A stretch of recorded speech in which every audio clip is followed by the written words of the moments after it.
Martin has great talent but a special mind that is not suitable for cultivation. He probably won't be able to move from the body purification stage to the next stage, but he knows patience. Whether it's 1 year, hundreds of years, or even if it takes forever, it doesn't matter. Martin is like a son to him. He always worried about him, but one day he will have to leave him.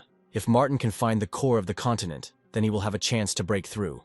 This path of cultivation facilitated their meeting. But alas, the core of the continent is just a legend, and he may never find it. 5,000 years have passed.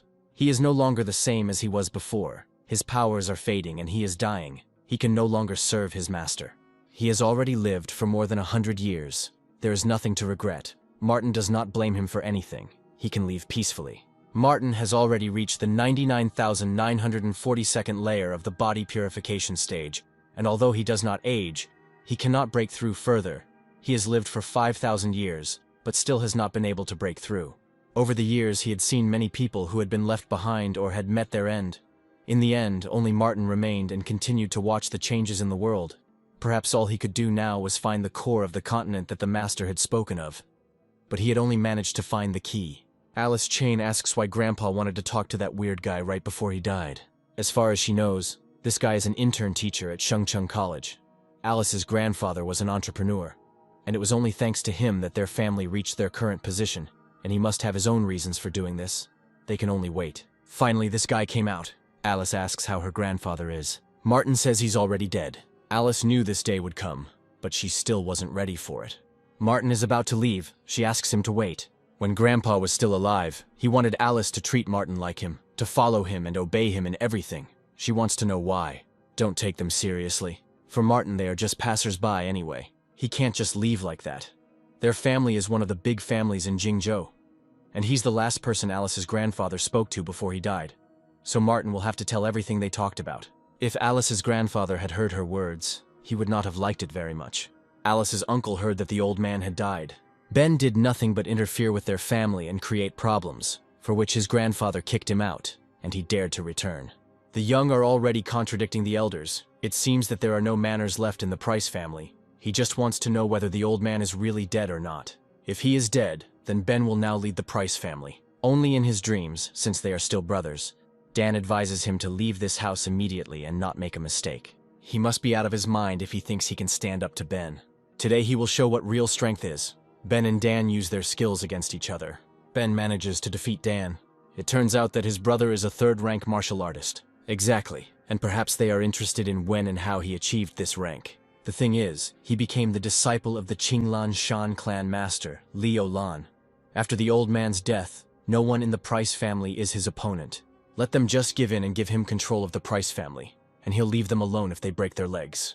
Don't be so cocky. This is the family's main business location, and Dan won't give it to Ben even if he has to give his life. So useless that he can't protect Alice and the Price family. Alice says she will always be on his side. Since they both wish for death, so be it. Dan can fight anyone, but let him let Martin get out of here first. One of Dan's bodyguards is indignant, who gave him permission to speak. Martin hits him. He has no business with him. He does not dare insult him. It is unclear how a man weighing more than 100 kilograms could fly away from a slap. Ben asks Martin what path he is taking, and how he dares to interfere in his affairs. Martin says this is the way. This is the way of happiness. If Ben doesn't need anything, let him get out of the way. Martin goes home. Ben asks how strong he is and what clan he is from. He thinks Martin might be a foreigner. He's a teacher at the Vocational Technical College on Happiness Avenue. So he's some kind of teacher. It's just a waste of time. Ben tells you to attack him. Martin is just a kid that his father wanted to meet before he died. He has nothing to do with their affairs. He should be allowed to go. It's his own fault for getting involved with Ben. If he doesn't teach him a lesson, they'll laugh at him. If Martin dared to contact them, let him go to hell. Martin attacks the bodyguards. It's impossible. He may be one step away from the master. Martin asks why Ben is attacking him when they have no problem with him. Ben is a third-rank martial artist. Martin won't be able to defeat him. So he is strong, but Martin is a cultivator of the 99,942nd layer. Dan asks him if they can talk a little. Martin refuses. He has important things to do now, and they won't meet again anyway. It's strange why Grandfather wanted to meet him if he just up and left. Alice's grandfather always told them to be nice to Martin, and he must have had his reasons for that. Their family is in a tough spot right now, and they will need a strong martial artist, so they will need to get Martin on their side. Alice asks if things are that bad. Although their family is one of the big families in Jingzhou, Compared to the Qinglanshan clan, they are like rats. Now that Ben has become a disciple of this clan, no one from their family is able to resist him, much less his clan. Since their family is in such a bad situation, Alice will go and talk to Martin. She will ask him to help them overcome these difficulties. Dan had heard something about this college and would ask some friends to invest in it. Then Alice could also teach there. Teacher Mei Li wants to live in peace for a while and asks her father to stop calling her. He says he understands that she is running away from marriage, but he will give her time to think. He has already sent someone to improve the situation in this terrible college a little. And he also hired a strong martial artist who would look after her and be able to protect her at any time. If that's all, she hangs up. He found her, the girl who interested the boss. Michael had to work hard to find her. She ignored all his invitations and forced him to come in person. May isn't interested in him, so let him leave her alone. It doesn't matter whether she's interested or not. They are located on the college grounds, near the dormitory where teachers often go. Martin hears the boys hitting on May, but he has more important things to do. The guy says that all the teachers here are scum, who would never dare to interfere in his affairs. But May doesn't think that some group of teachers will appear now who will save her. For some reason, Martin is being insulted again. May thinks that he is her bodyguard that her father spoke of. He should be able to deal with them. If this weakling comes here, then he's a corpse. It's unclear why May thought he could save her. He's not even capable of defending himself. Stop dreaming. This loser will hardly dare to even come here. Let May just stop resisting and go with him. It looks like Martin really wants to die. He imagined himself a hero. Now they would show him his place. He dared to interfere in John's affairs. Martin throws them away from him. He has learned a few tricks and dares to interfere in John's affairs. If they start a fight, the outcome will be Martin's death. He says he has no time to worry about his affairs. But John is already the second person who has started insulting him without any reason. This really got to him. Then John will give him the death he so desires. Martin punches him in the face. He dared to hit him. John will show him. Martin continues to hit him. He says he gives up and asks not to hit him anymore. Now it's May's turn. She hits John with all her might. He asks her to stop and says he won't do it again. Here May's heel breaks. Martin catches her. May tells the boys to get out. Otherwise they won't get off easy next time. They run away. Martin did well. Finally his father sent a competent bodyguard. May sprained her ankle, so let him carry her to her room and then get a bonus. Martin lets her go abruptly. He says he's not interested. How arrogant. Let him not blame May when she tells everything to her father. This is the last spiritual herb. It is quite difficult to find one now. Martin's cultivation is greatly limited without these spiritual herbs. Apparently, later he will have to visit famous families and bargain with them. They will probably have spiritual herbs. Ready. Martin is currently on the 99,942nd layer. The path to the core of the continent is too unpredictable and dangerous, so first he needs to prepare properly. And when he reaches the cultivation of 100,000 layers, perhaps some miracle will happen that will facilitate his breakthrough. And if not, then all that remains is to search for the core of the continent. He reached the 99,943rd layer. Several thousand years have passed, and he still continues to cultivate on this land, without aging at all. To avoid unnecessary problems, he has to change his identity every 20 years. Martin worked from the shadows to influence wars that took place throughout the eras. Now he is a teacher. It is a fairly easy job where he can relax and cultivate calmly. These cars cost at least 10 million yuan each. I wonder who owns such luxury. One of the students heard that the princess of the Price family, Alice Price, was coming to their college. But there is no need for such a princess to transfer to their college. Enough of these stupid jokes. But it really is Alice Price. Maybe she just wanted to change her lifestyle. Alice notices Martin. He is really here. Sam Neill would never have thought that Alice would transfer to their college. This is the second son of the Neill family. Although their family is not comparable to the Prices, they also have influence. And yet this second son has a rather mediocre personality. Alice never thought that she would meet him here. Sam is surprised that she came here. He offers to give her a tour. He really didn't expect Alice to transfer to this college. She always ignored him. Now that he has a chance, he shouldn't miss it.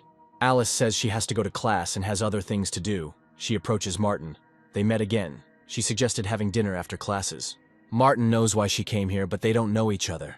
So let her not bother him anymore. Although this girl is a descendant of the late Liam Price, there are tens of thousands of other descendants that Martin knows. If he had to take care of all the descendants, he would have no time for anything else. He dared to refuse Alice, and publicly too. Sam tells him to find out everything about this guy. He dares to steal his girl. He must be tired of life.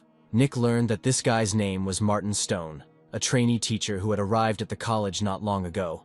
and by chance he had been assigned to their class to teach 2 subjects, physical education and history.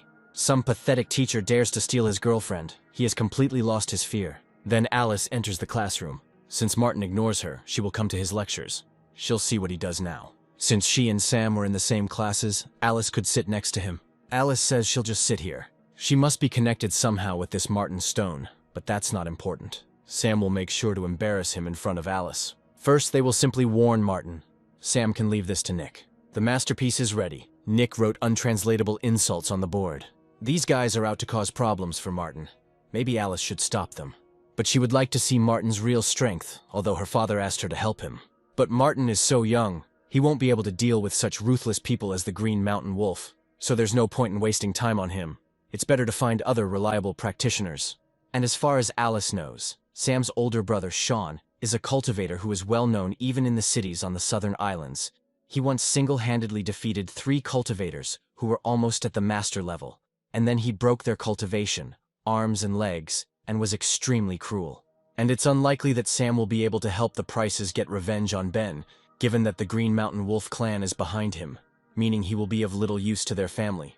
Martin appears. Here comes their hero. Now a great show is about to begin. Martin sees the writing on the board and asks who did it.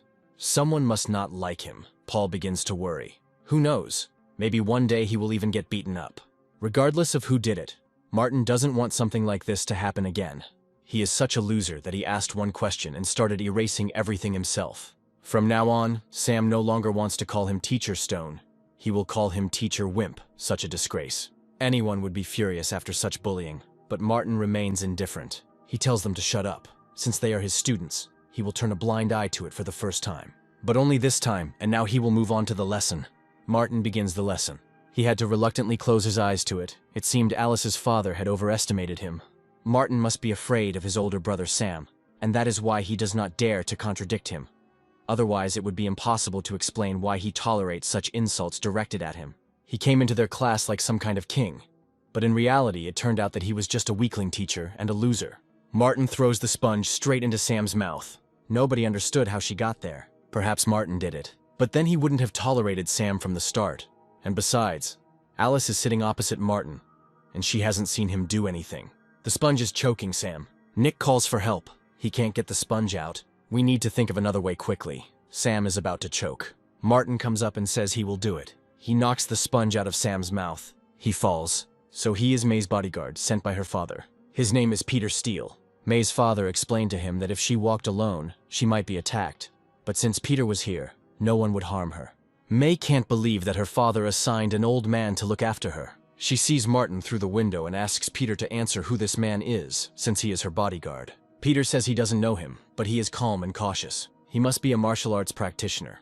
That day, he pretended to be May's bodyguard and threw her to the ground. Since he has offended the young lady, Peter will teach him a lesson for her sake. May asks him to stop. He asks what she wants. Let him just teach Martin a lesson, but not overdo it. He still saved her. And let him also know that May is not to be taken lightly. Peter assures that he will complete this task quickly. He approaches Martin. He is Mei Li's bodyguard and a third-level martial artist. Peter believes that Martin has also been practicing kung fu for several years. He should know the power of a third-level master. Martin ignores him. What impudence, an old man is talking to him. Peter tells her to apologize to May right now, otherwise he will have to teach him respect. Martin turns around. He says enough. Peter is furious. It looks like Martin is looking for death. May sees Peter starting. Good performance. Martin throws Peter away. He falls right at May's feet. Looks like Martin needs to change his place of work and residence. He has encountered too many troubles lately. May asks how Peter is going to protect her without beating such a young guy, and how she can relax. Peter was careless and didn't prepare for his attack. This boy has no skills, although he has a good cultivation base. But if he fights Peter face to face, he won't win. That bastard Martin can't treat Sam like that. But if he hadn't pulled out that sponge, Sam would already be dead. He'll kill him anyway. He will make Martin pay. It's incomprehensible how Sam could swallow that sponge. Martin must have done something, and he even hit him in public. That's unacceptable. Martin walks down the corridor. Alice meets him. She has something to tell him. Martin says he doesn't care. Alice asks if he's afraid of Sam Neill since he ignored his provocations. Martin doesn't care about Sam. He doesn't have time to waste on unimportant people, including Alice. He has to admit that he's afraid of Sean Neill, which is why he didn't do anything to Sam. Martin says. Such an insult is not enough to anger him. Alice thinks that this time her father was wrong. They don't need a man like Martin, filled with fear. They need someone who can defeat anyone in this city. The next day, Martin comes to class and again sees insults on the board. His desk overturned. He asks who did it. As for the table, Sam accidentally knocked it over. And the inscriptions must be the same ones that Martin forgot to erase yesterday. Let him not forget to wipe the board this time. Suddenly there will be even more inscriptions tomorrow. It seems like they didn't learn anything yesterday. Martin better take care of himself. With this level of training, he won't be able to stand up to Sam. Martin will give him a chance. He will order him to put the table back and erase the writing on the board. This teacher wants Sam to fix everything. It's funny. Martin is good looking, but not very smart. He hits Sam. He's bleeding. Martin orders everything to be wiped off the board. Sam will erase it now. Martin grabs his hand. Sam tells him to let him go, or he'll blow him into 1,000 pieces. Martin punches him in the face. Sam then gets knocked back by a kick. He has an older brother. If Martin gets involved with him, he's finished. Martin beats Nick too. He doesn't want to repeat what he just said. He orders the table to be put back and the board to be cleared. Sam and Nick start wiping her off. Martin did it. Perhaps he couldn't stand the insults and beat Sam up because of what Alice told him yesterday. She apologizes for provoking him about beating Sam. She shouldn't have said those words and irritated him. He needs to find a place to hide for a while. Sam's older brother is not one to be easily defeated. It would be bad if he came after Martin. When Liam Price was young, he was a very sensible and intelligent child. For some reason, his descendants are stupid. Martin himself is stupid. This man is very rude. He called the descendants of the Price family stupid. He even called her grandfather a smart child, as if he watched him grow up. Alice will talk to her father first. Martin just beat up Sam Neill. Sean Neill won't let him get away that easily. Alice asks what to do. They won't run away from this Price family disaster. They must protect Martin at all costs. Dan will send Mr. Fung right now. He asks him what he thinks about Sean Neill. Fung says he is a famous rising star of Nandao City. He can fight him face to face. He needs to secretly protect a young man named Martin Stone. Dan must make sure that Sean does not touch him. Fung says Dan will insult Sean if he defends this Martin. Dan tells you to do as he says, he'll think of something. Father died earlier than they expected. He still can't understand why he said to be friends with Martin. There must be something behind it. Sean is informed that his brother was beaten at school. He asks who did it. It was a young intern teacher. Harry can take on such a simple task. Let him repay tenfold for what the teacher did to Sam. Martin has already used up the remaining spiritual grass. Without it, he won't be able to continue cultivating. Since he can't continue to improve his spiritual grass cultivation base through large families, there are no other options at the moment. His development cannot be delayed, so he will go to the Tian Shan Mountains in the suburbs. That guy's name is Martin Stone. He's in front of them on the bus. This bus is heading to the suburbs of Tian Shan. Martin will be easy to get out of the way. Martin notices a thief on the bus. Since he met him, he will teach him a lesson. Then a girl nearby shouts that there is a thief here. She scared him. He almost had a heart attack. Let him pay moral compensation, otherwise he will kill her. And the rest will look at this. He will kill everyone who dares to approach him. There is no need to be afraid of him. There are a lot of people on the bus. This man dared to steal a woman's wallet in broad daylight. We all need to take him to the police station together. The thief didn't notice how beautiful the girl was. He changed his mind. Now he doesn't need her money. She herself makes him do it. Since she irritates him, she will give her body as compensation. The girl says that everyone saw him steal something. Then he will ask if anyone saw him stealing something. Let them stand up if they saw him. The guys didn't see him steal. If someone did, he can stand up and prove it. The girl did not see how the thief took the wallet. And now she will apologize and go with him. And they will spend an unforgettable time together. The three of them conspired. Maybe someone can prove that he is a thief. She thinks that someone here can protect her. She is too naive. The girl tells the woman whose wallet was stolen to take a closer look. Because it is hers. She can prove that he stole it. The thief asks if this is her wallet. If she dares to lie and blame him, let her not ask later why he is cruel. The woman says that the wallet is not hers. She did not lose it. She doesn't admit that it's her wallet because she's afraid of these guys. If this continues, these people will become even more shameless. If the woman said that she didn't lose her wallet, then she didn't lose it. The girl is provoking them. There's no need to put her at risk. She switches truth and lies. If the girl apologizes well enough, the thief will spare her. Let him come, he will take care of her. Martin grabs his hand. The thief says he dares not stop him from doing a good deed. He's annoying. Martin tells him to get off the bus or he'll break his leg. He has plenty of courage, but the thief will still kill him. Martin kicks him in the leg. He commits a crime in daylight and dares to be rude to him. Martin gives him 10 seconds to get out. The thief tells his accomplices to come here quickly and finish off Martin. He's so persistent, it's obvious he wants to die. Martin twists the arm of one of the guys. Then he knocks down another one. 5 seconds left. Time's up. Martin tramples them. He gives them 3 more seconds to get off the bus. They ask the driver to stop. If he doesn't stop, they won't be able to get out. It's not their fault. Martin hits them again. He gives them one last chance. The boys climbed out through the window. They fall to the ground in front of the car Harry is driving. The car drives around them. They fell out of that bus. Something happened there. It doesn't matter. Martin picks up the wallet. The woman asks for it to be returned to her. She herself just said that she had nothing to lose, and she also told this girl not to put her at risk. Martin thinks he's great because he beat up those thugs. The woman demands his wallet back or she'll call the police. The girl asked her to call the police, but she refused. And now that Martin has protected them, she wants to call the police. The woman demands that he give her the wallet. It's all them. If they weren't so persistent, there wouldn't be any problems. She can't say that. The woman tells him to hurry up and give her the wallet. Otherwise, she will not only call the police, but also accuse Martin of stealing her money. He throws the wallet out the window. First 2 people flew out of this bus, and now a wallet too. They are lucky today. It's a pity the wallet is not white. There are more than 5,000 wen in there. Maybe Martin threw the money away, but the woman will still blame him. If she dares to scream any further, he will throw her out of the bus. Let him not even think about getting rid of it. She will put him behind bars for the rest of his miserable life. Martin grabs the woman and throws her out of the bus. She falls next to Harry's car. It's not clear what day it is today. People are constantly falling out of the bus. It hurt to death. The woman almost broke all her bones. She sees that Harry has her wallet. The woman asks for it to be returned to her. Harry asks who she is. It doesn't matter. What matters is that it's her wallet. Harry says he fell from the sky just like her. What fell was lost. Now it's their wallet. The woman insists that it be returned to her. Then Harry hits her. He asks if she still dares to demand anything from him. The others start to beat her. The bus arrives at the stop.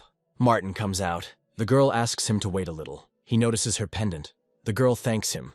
Martin wonders how she got this necklace. There are many medicinal herbs on this mountain. Perhaps he will collect them too. That's true.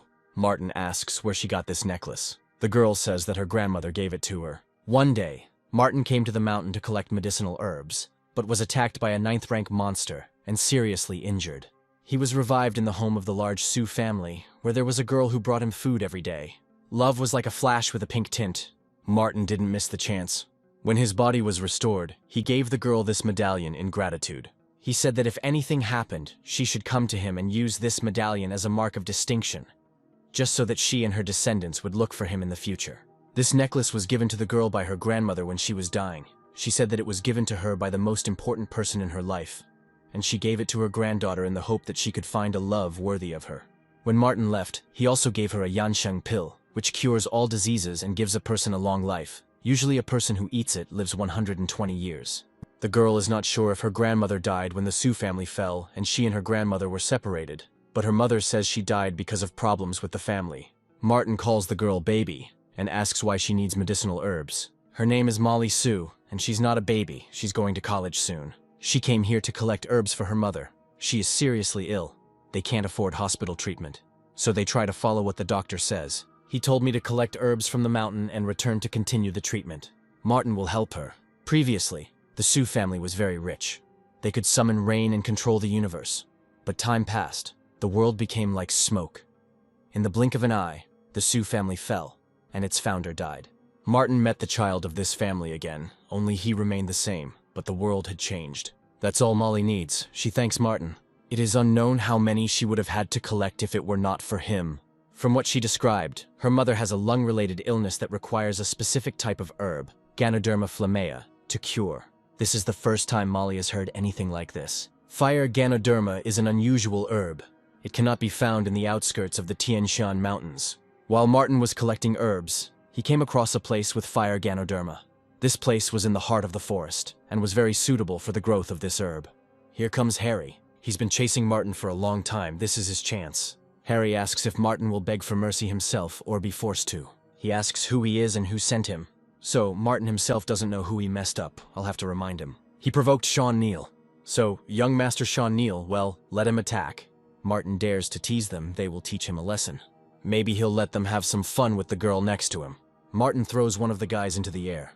He falls. Martin asks if they will attack together or one by one. Harry is a level 3 martial artist. He's no slouch. He's been following Sean for years and will soon be level 4. Now Martin will see who the real master is here. This kid is going to die. He doesn't stand a chance against Sean Neal's top student. Harry attacks. Martin's blow sends him flying far back. Harry crashes into a rock. Those who came with him did not expect this at all. Let them come back and tell Sean the following. Martin doesn't want problems. Let him stay out of his way. Otherwise he will deal with them once and for all. The boys run away. Martin and Molly come to a place where the fire Ganoderma grows. There are some people here. You can just pass by. Her child's illness is killing his lungs, and the woman asks to collect Ganoderma for him too. Her child's illness is not serious. She is so impatiently waiting for him to recover.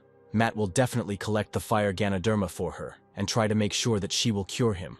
Martin and Molly are stopped and told that outsiders are not allowed to enter. Martin says he's going to the mountains to collect Ganoderma lucidum and tells them to let him through. They send him far away. Since he can't talk, Martin can shut him up. It looks like these people came for the fiery Ganoderma. Matt's student will take the guy down with one hand. However, due to recent incidents, they may use it to pave the way through the mountains, and it may also help them get the Ganoderma. If Matt can get it from Mrs. Jung's son, let him try. But if anything happens, it's his problem. Martin doesn't dare talk to a follower of the Harper family like that. It seems like he needs to stretch his legs. Matt intervenes. He asks if Martin knows anything about the recent events in the mountains here. He could be in danger if he goes there. Matt doesn't have to worry, just let him pass. Then Matt tells them to let him through.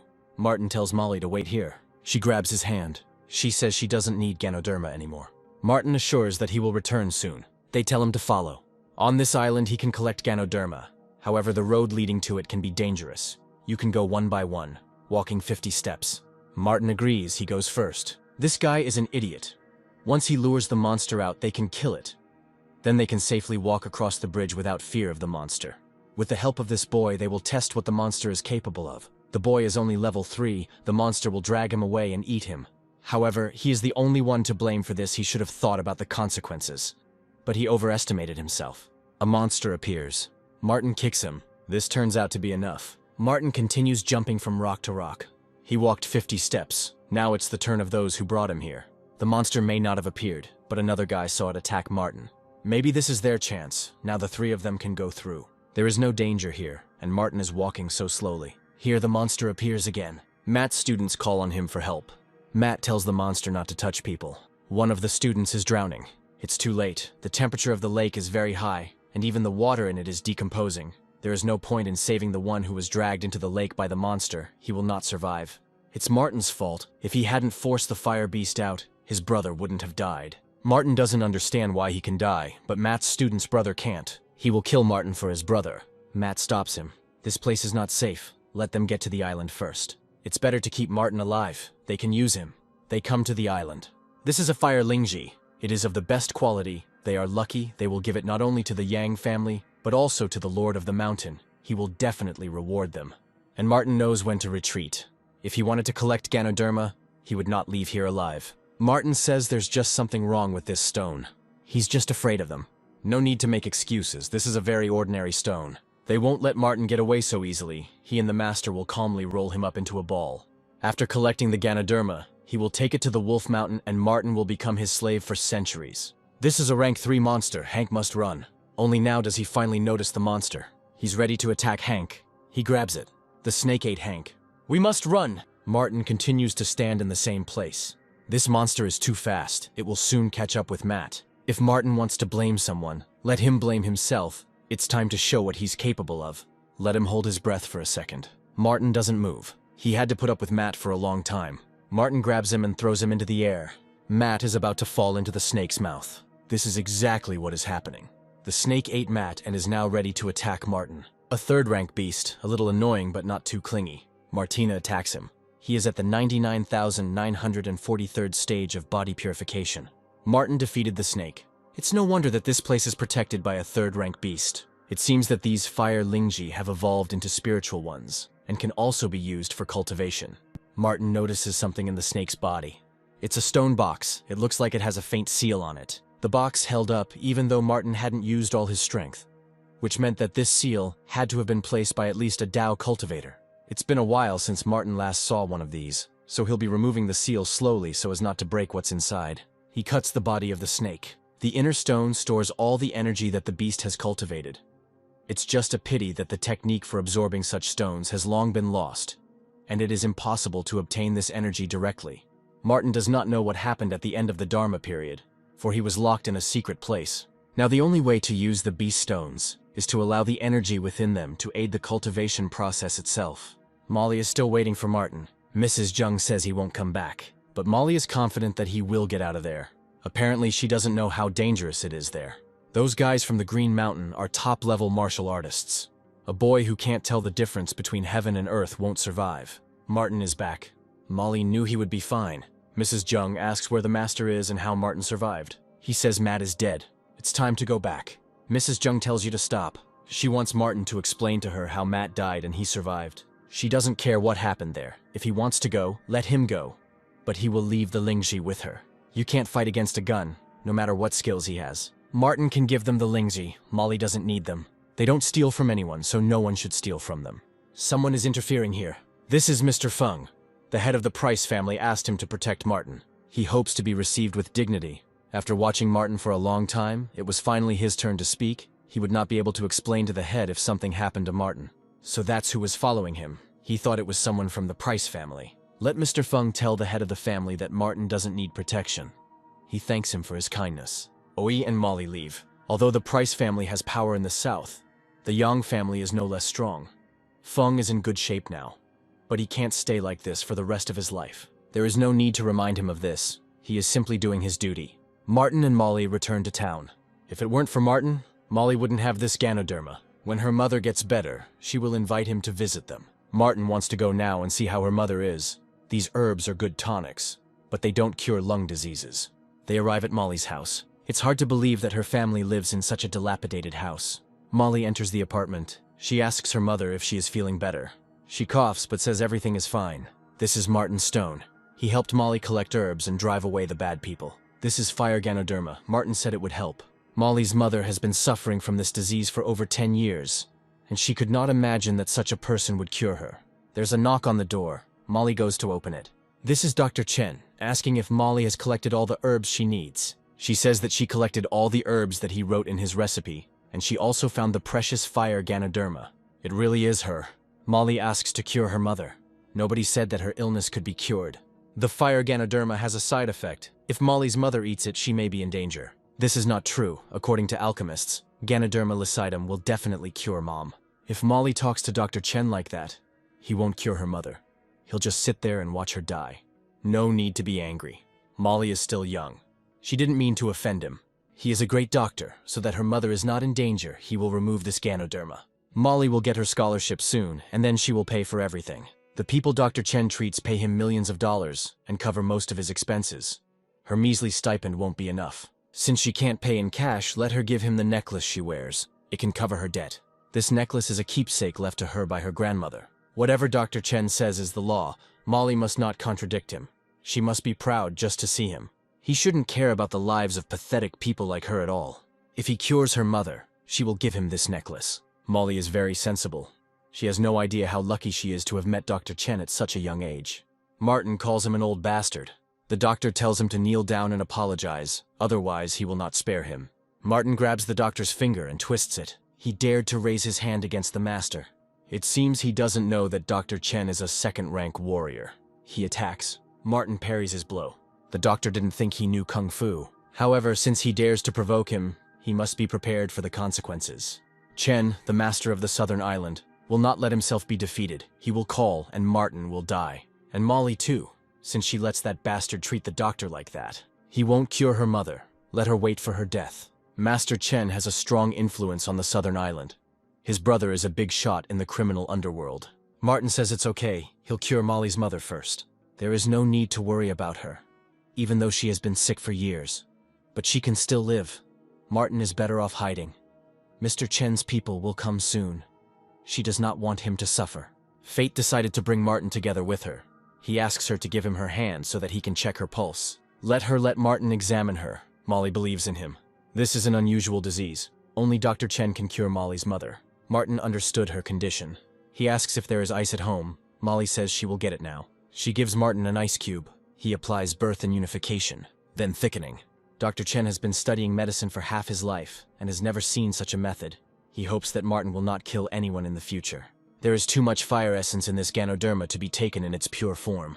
With the help of an ice cube, this element can be diluted, and her illness will gradually be cured. Molly's mother swallows the cube. She no longer coughs, and her lungs feel as if the illness never happened. This is impossible. She had been ill for many years and her lungs were almost destroyed by this point. It was impossible to cure her with just one dose of medicine. Martin definitely did something to make her feel good for a short time. Dr. Chen will reveal it. He checks Molly's mother's pulse. She's really getting better. Now it's Martin's turn to ask questions. He asks why Dr. Chen wanted Molly's jade pendant, and he says he respects Martin's medical abilities, but he'd better not get involved. However, the doctor will make an exception and allow him to become his follower. Perhaps he can even make a name for himself on the southern island. But now let him kneel and acknowledge the doctor as his master. Then his brother bursts into the apartment. He asks who dares to insult Dr. Chen. He says everything is fine. This boy made a deal with him, and now he is his student. His brother attacks Martin anyway. He doesn't understand how he can be so strong. Martin grabs it and lifts it above his head. He throws it on the floor. The doctor's brother asks what his cultivation level is. Martin says, body purification. Brother only knows the martial artist and student levels. Dr. Chen read about the level of refinement in the old code. It was used for classification in ancient times. But he didn't really understand what level of strength it was.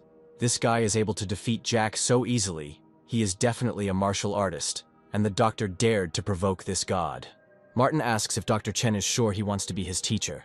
He would not dare to even dream. It is he who acknowledges Martin as his teacher and asks him to accept his respect. He really wants Martin to teach him.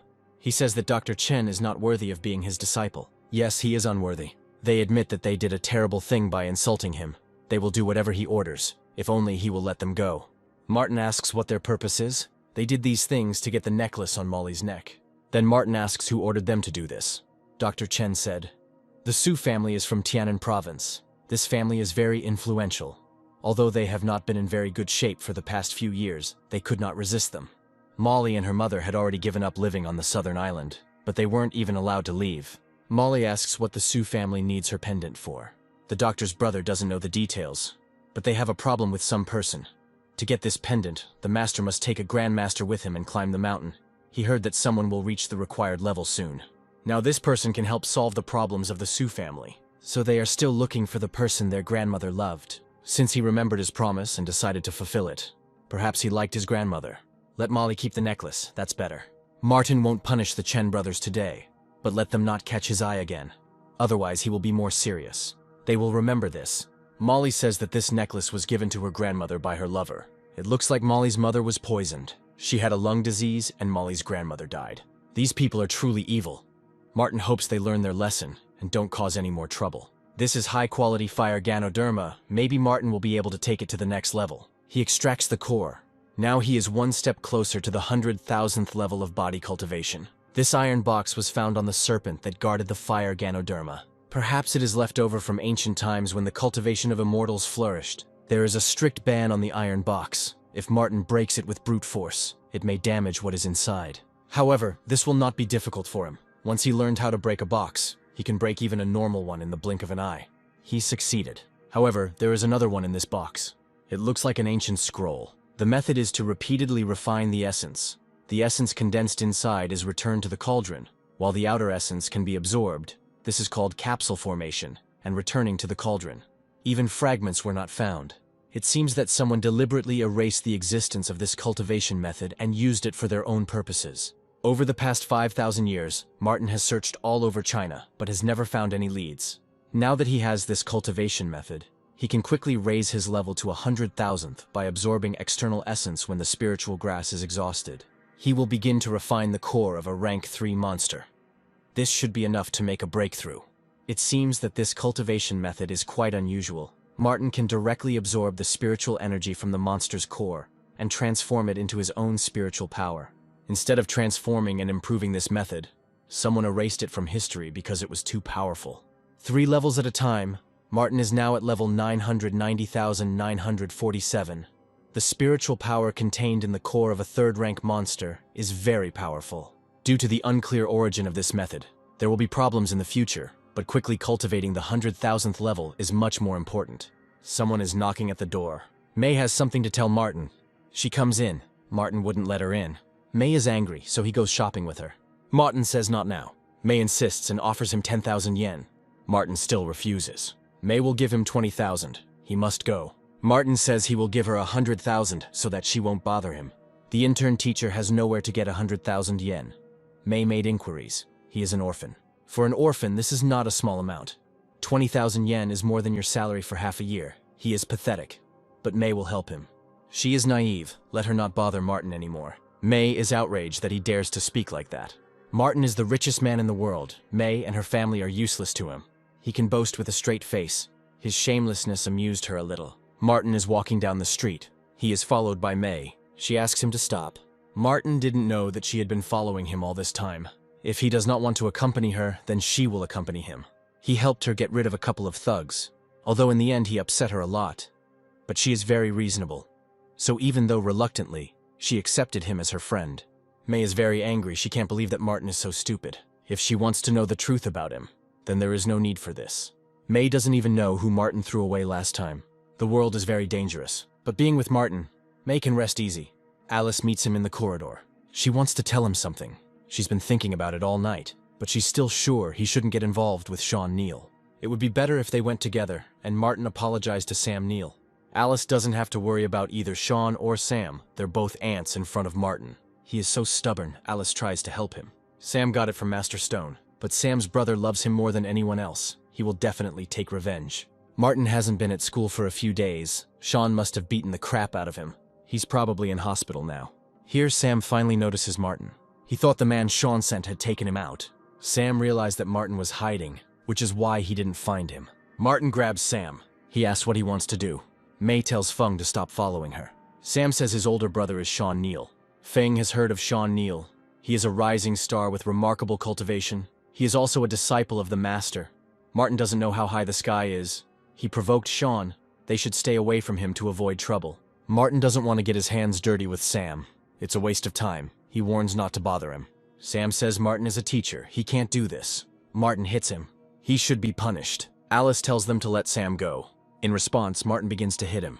If he provokes him again and again, Martin will find out how strong his bones are. Sam calls Alice for help. She tells him to let him go again, otherwise Martin will regret it. He throws Sam into the air. He crashes into the wall.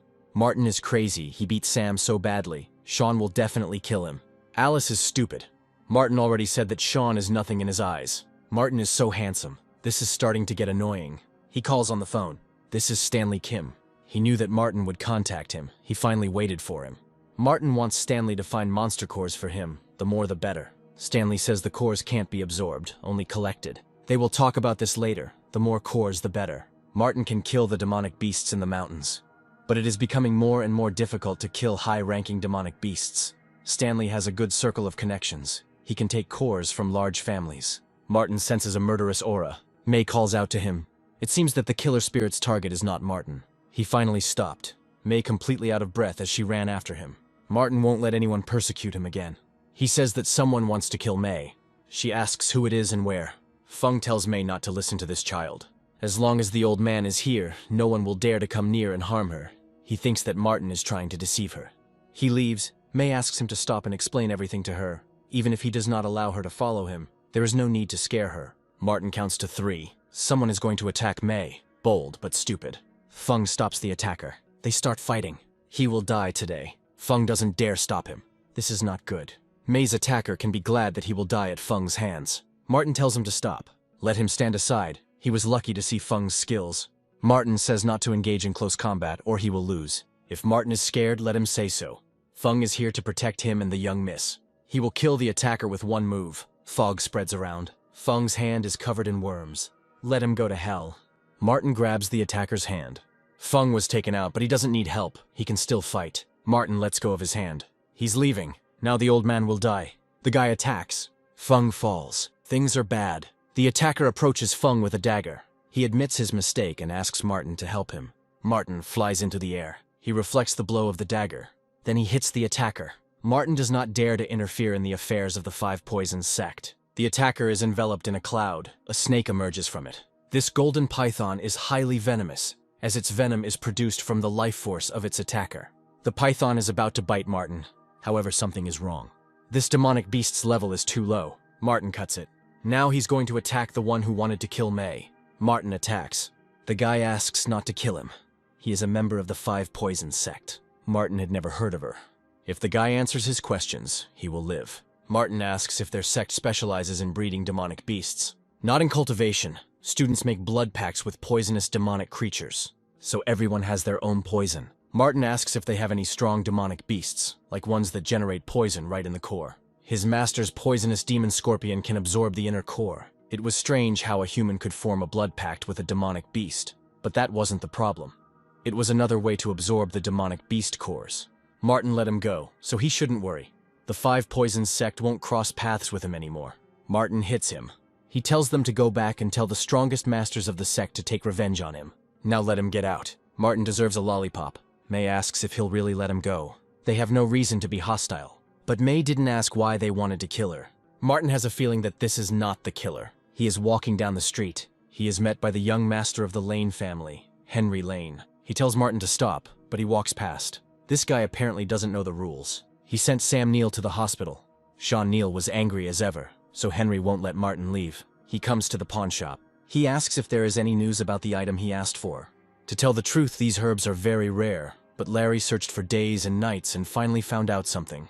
Larry Cheney helped Martin search for spiritual herbs for 2 years, but for some reason he disappeared, and Martin could not find him for a long time. Let him tell where the herbs are. The rest is none of his business. Martin will pay, as agreed. By the way, Larry heard that several other people besides him were targeting these spiritual herbs, and they were all from large families. That's why these herbs are hard to find now. Martin leaves the pawn shop. Let him not even think about running away. Today he will pay for everything. Martin gives him a lollipop. It seems he was trying to bribe them, so Henry looks like someone who could be bribed with a lollipop. Martin leaves. Now someone else wants to attack him. If he surrenders, his life will be spared. They demand the return of some item. Martin says he gave it to those guys. Then they approach Henry and his gang. Henry tells me to get out of the way. He has important business with Martin. He is asked if he gave anything to Henry. He answers in the affirmative and again tells her to get out of the way. Then the bandits rush at him. The task is completed. It's time to go back. This is the man Mrs. Jung was talking about. She asked Martin to give her the fire Ganoderma, but he was foolish to refuse her. She dared to kidnap Henry. She had to think about the consequences. Mrs. Jung asks who this guy is, where Martin is, and the item she needs. She hits Henry. She doesn't care who he is. Let him hurry up and return her thing. This is the thing Martin gave him. Henry takes out a lollipop.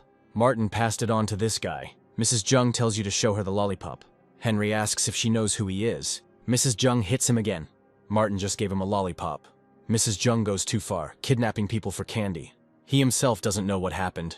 He thought Martin gave this guy the Lingji fire. Mrs. Jung gives him one last chance. If the 5 Poisons sect dares to attack Martin, it will be a good harvest. In addition, he will be able to personally hunt demonic beasts. They are good for their compatibility with alchemy. Only the pawnshop owner, Larry Chain, can collect spirit plants. Perhaps the auction that will take place in a few days will be a good channel, and it is time to find the right family for this work. Now is the era of Dharma. He will be able to clear the 100,000 layers much faster.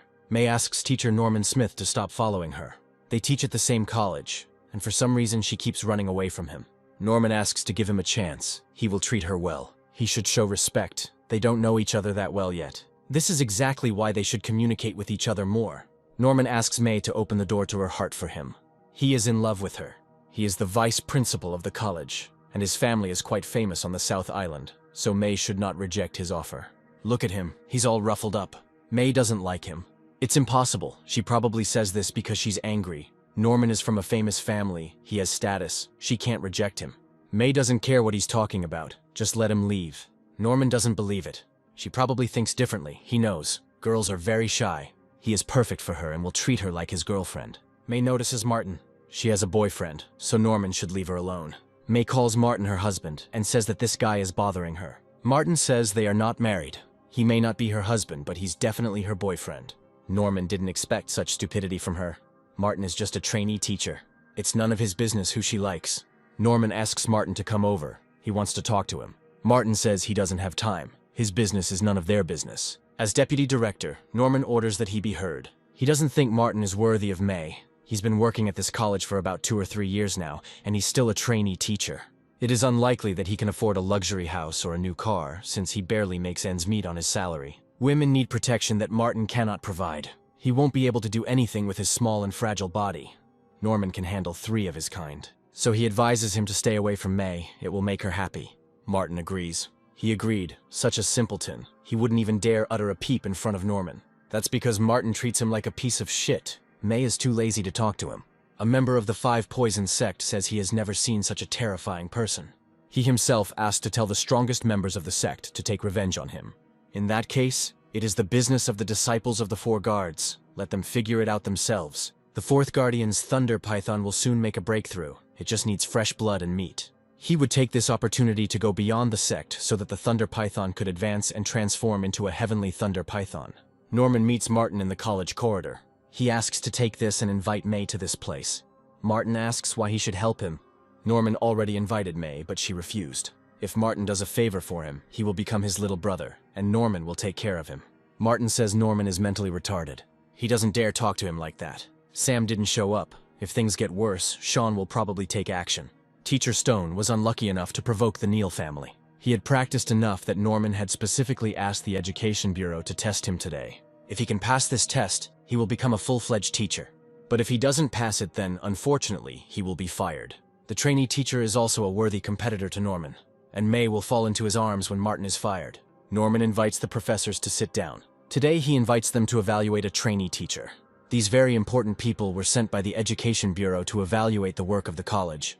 But Norman will be able to use them to evaluate Martin. He heard that they are very strict in terms of the quality of education, so this meeting is the end for Martin. The college principal was unaware of Amanda Gray's arrival. At first, the Education Bureau sent several academics to inspect the work. Then, an academic genius arrived, famous not only in the country but throughout the world as the youngest Nobel Prize laureate. The director doesn't need to go after Amanda. She's here to find her father. It is not known why Norman asked the inspection team to evaluate the trainee teacher, but it is good that Miss Gray's father is on the team. Martin may begin. Next, they will talk about King Qinzhou. He was a very educated man and also had good military skills. When he was enthroned, the Qin dynasty was suffering from internal and external problems, and the palace was on the verge of collapse. The king was the one who tried to turn the tide of the river and extend the reign of the Qin dynasty for many years. Everyone knows that King Qinzhou was a frankly weak ruler and a tyrant, fierce, evil, and cruel. What Norman knows is just an image from literary works. The real King Qinzhou was not only handsome and extraordinary, but also a wise, resourceful, and warlike man who united the southeast, united with the barbarians of the east, and accomplished many great deeds. Martin is talking nonsense. It's as if he's met the king personally. He met him and even had a drink with him. Unfortunately, the king was born at the wrong time. He said that the world was in a state of change, where division would inevitably lead to unification, and unification to division. Teacher Stone is right. In just a few words, he was able to accurately introduce and describe Qinzhou, which means that he has made incredible efforts in studying history, and has a great future ahead of him. To find the historical truth, to dig it up from all the past time and to pass it on is their duty as teachers. It turns out that Martin really does know history. No history lesson required. Norman suggests talking about math. Martin is a history teacher, not a math teacher. Here students study all subjects. He cannot study only one subject. Only general subjects can be taught by analogy, which is more in line with their teaching requirements. Martin did not prepare for the lesson and did not bring his math textbook. He can show his level of knowledge without preparing for the lesson. Let the professors write a test for him. If several of them decide that his level is too low, then today will be a difficult test. In this case, Martin will explain the deformed Hermitian-Yang-Mills equation. This is heard by Amanda, who is passing by the audience. The principal says that a trainee teacher is giving a lecture inside. Amanda asks him to be quiet. In the field of complex numbers of geometric research, 2 equations from physics are of decisive importance. One of the Hermitian-Yang-Mills equations has become the standard model of quantum mechanics.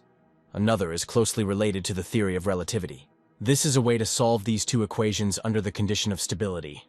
Norman asks if what Martin said is true. To be honest, they don't know. What was said to them requires deep study. They could hardly understand it. The professors couldn't understand what he was talking about, so it was complete nonsense. They couldn't understand, because they weren't good enough.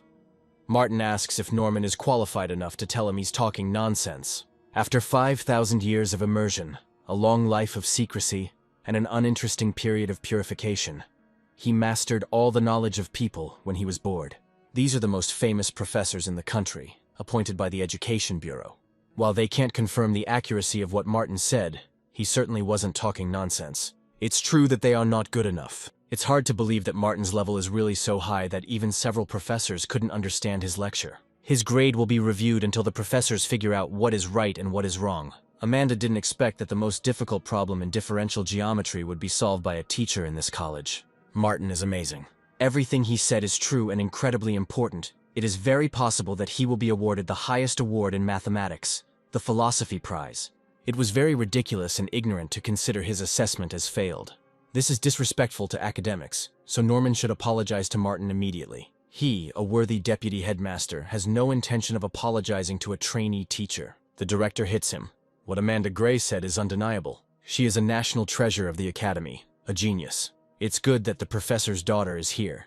She's the only one who can understand what Martin is talking about. If she thinks that what he said is true, then it is.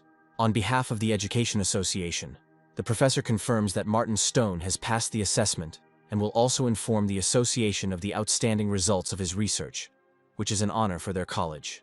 Norman must apologize to Martin immediately. If he is insincere, the director will fire him. He is sorry, he apologizes. Martin doesn't answer. Then Norman bows. Martin still doesn't react. Norman apologizes again. Martin leaves. May asks how it went. They know Norman was just looking for an excuse to fire Martin. He's gone too far. He's brought in people from the Education Bureau. If Martin is fired, May doesn't intend to stay here either. Martin says he passed the assessment, so Norman didn't stop him. He is not a hindrance. At least for Martin, the assessment was easy. They are trainee teachers, and their regular assessment will be in a couple of days. If it is simple, then they are calm. Martin easily passed the assessment even in the presence of people from the Education Bureau. They certainly won't have any problems. Perhaps what Martin said deserves a Nobel Prize. The Philosophy Prize is the same as the Nobel Prize, only in mathematics. Martin certainly deserves such an award.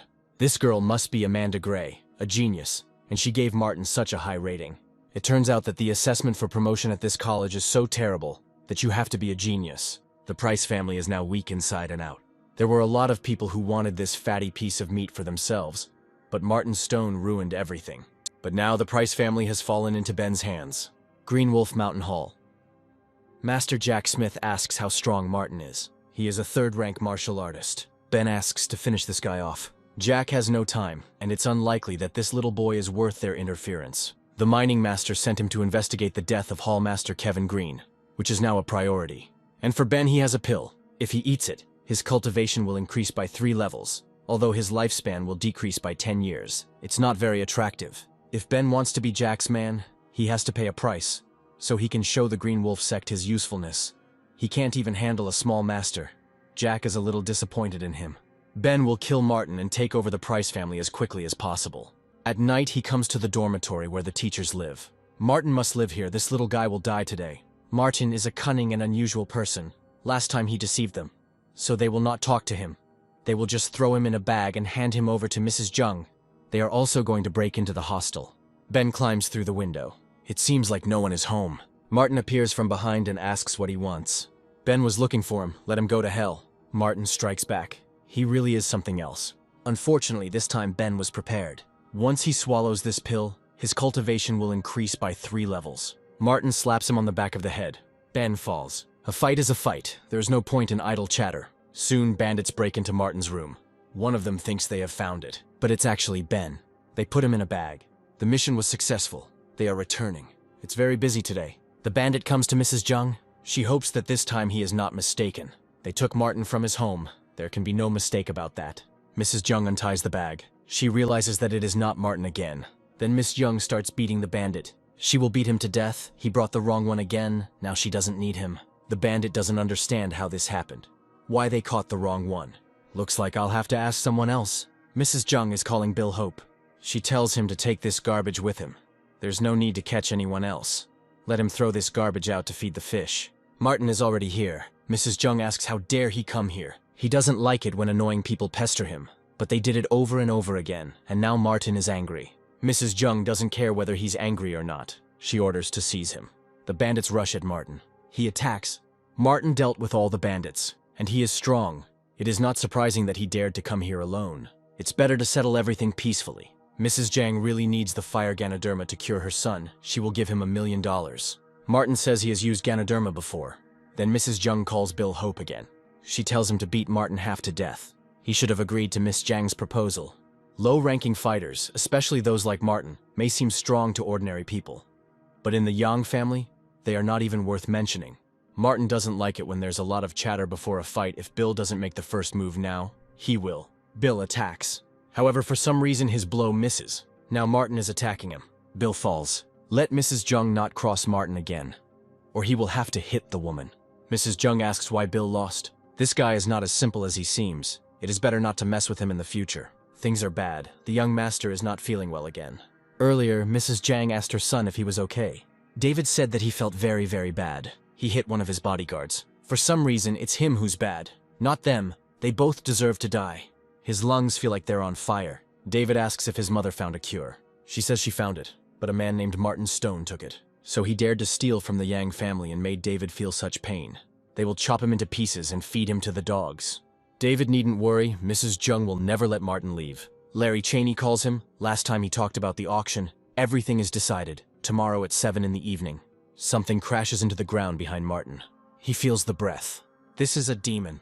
After the era of Dharma, demons rarely enter human territories because the spiritual currents have become too turbulent for these beings, who feed on the energy of the earth and heaven.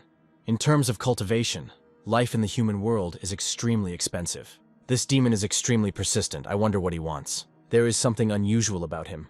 Martin makes his way into the Tang mansion. It's Tina Tang's birthday and she is told to make a wish. She makes a wish. I wonder what she wished for. It's clear, Mrs. Tang is so beautiful. It's hard for her to find a suitable man in these parts. So most likely, she wished for finding a boyfriend. And the groom will fall on her straight from the sky. Only a man as handsome and talented as she is worthy of President Tang. Here Martin appears. He stands in front of Tina. The wish came true. He fell straight from the sky, and he is very beautiful. Tina asks Martin who he is. Martin says a demon just burst into her yard. He came for him. Breathing is gone. Martin believes that the demon was hidden. He was in this yard. We need to find him. Tina tells Martin to stop using such boring tricks if he wants to get her attention. She advises to forget about this idea and leave right now. She didn't understand. Martin doesn't use any tricks. He just actually sensed a demon entering Tina's courtyard. Perhaps Martin thinks he's in a movie, or Tina looks like she could be easily fooled. They didn't think a guy would fall from the sky and talk nonsense. Being so handsome is useless if your words can't be trusted. President Tang hates people who talk out of their asses. Let Martin leave now. He asks Tina for her own good to give him 3 minutes. He will find the demon. If he doesn't leave, Tina will call the police. Here they tell her that they have a problem. Tina asks what happened. Her daughter lost consciousness, so the demon is there. Tina's daughter is lying on the floor. Her body has always been healthy. They were just playing in the room. It happened suddenly. A light wind blew and Lisa fainted. Tina asks to call a doctor quickly. Auntie has already called him. He will be here soon. The doctor comes. Tina asks what's wrong with her daughter. Based on the examination results, he can say that everything is fine with her. She is not sick. But she is unconscious. Tina asks if the doctor can cure her or not. Unfortunately, this is a blind spot in his knowledge. One of the women says that she knows Master Chen. He specializes in strange diseases. Tina tells me to send him a message so that he comes quickly. Martin says there is no need to invite Master Chen. Lisa's body is possessed by a demon. Martin can solve this problem. Master Chen is nearby, so he will be here soon. The evil spirit is very strong. We need to drive it out as soon as possible. It is causing pain to the child. When Master Chen arrives, he will expose Martin's lie to everyone. He has arrived. Master Chen will help you get rid of your illness. They ask him to hurry up and cure Lisa. Chen sees Martin. He should be ignored. No one knows where he came from. But he is a liar. Chen falls to his knees before Martin and calls him master. He never said that he accepted him as a student. But his admiration for Martin is as eternal as the majestic mountains, and as bright as the stars that determine the direction of his life. Deep down, Chen already considered Martin his master. Tina asks if Chen can examine Lisa first. As long as his master is here, he can't do anything himself. Compared to him, Chen is like an ant in front of an elephant. But Martin said that Lisa was possessed by a demon. The guests of the southern island should know the strength of President Tang. If Chen helps her daughter recover, she will not remain in debt. Since they say so, it doesn't matter which of them helps the girl. From now on, Martin can call Chen Jeff. Since the master said so, he will examine Lisa. Jeff feels her pulse. It's strange, she's not sick. The pulse is calm and her breathing is soft. She seems to be completely healthy. Tina asks who can save her daughter. Jeff's options are limited. Martin gives the demon a chance, let him come out on his own. He will count to 3, and when it reaches 3, he will not give him a chance to survive. They must trust Martin. He pretended to see something and scared the air. He himself was sick. Martin exorcises the demon. Anyone who interferes with him will die. Martin grabs him. The demon tries to attack him, but he fails. The demon asks Martin who he is. He is the one who will take his life. Martin attacks the demon, who asks him not to kill him. Martin tramples him. Tina asks what that was. He recently told her that it was a demon. Tina doesn't understand how demons can exist in their world. 2,000 years ago, the Shushan kingdom was in turmoil. All this led to the death of a third of the cultivators. And the root of all disorder is the invading species, the formless and disembodied demon. Martin didn't think they would appear again after they disappeared 2,000 years ago. Perhaps it was a sign of an approaching storm. Tina asks for an explanation. Martin says he doesn't have time. Then Lisa calls Tina. She finally woke up. I need to go after Martin and apologize to him, no matter what he asks. He has some skills, of course, but he is disrespectful to Tina. If he asks, they will just give him 100 million. Tina doesn't care even if he asks for 100 billion. Over the past few years, as the business grew bigger and bigger, Tina also received some information about martial artists and demons. She always thought it was nonsense, but now it seems that things are not so simple. Before the auction starts, Henry tells everyone not to let anyone in. Sean Neal will be here today. Henry can go without worrying. They won't let anyone through. Larry heard a lot of news. All the items in this auction are excellent. There are at least 2 types of the herb that Martin wants so much. Martina and Larry are stopped and asked to see their invitations. Larry says he doesn't know if he needs an invitation. So he heard a lot of news, but doesn't know about the invitation. If they don't have invitations, they can't enter. Henry asks what's the matter and is told that 2 guys want to come in without an invitation. Henry recognizes Martin. Larry asks if they know each other. Martin says he just gave Henry a lollipop. Because of this candy, he was caught by an old crazy woman and almost beaten to death until he is here. Martin and Larry come in here. The auction is about to start. No need to make noise. Jeff's brother recognizes Martin. He falls to his knees before him. Martin says he is not his master. His brother treats Martin as a master, which means he is his master too. Although he did not recognize him, he, Fred Chen, admires him as a master. Like a great mountain and like a bright star, Martin leads him along the path of life. Martin asks if he can get inside. Fred is willing to let him through.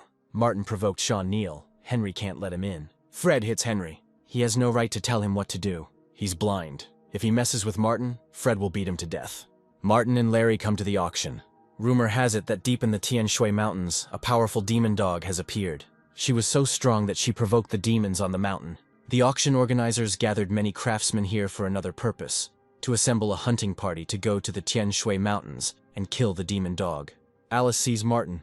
Sean Neal will be here soon. Alice, of course, wants him to help her family survive the disaster. This is a good opportunity. He still has a good impression of Alice.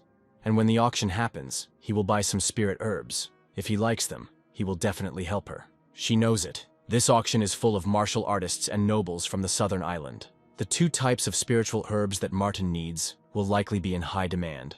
Everything is as usual. Larry can give him money in advance. No matter how much it costs, he must receive the spiritual herb.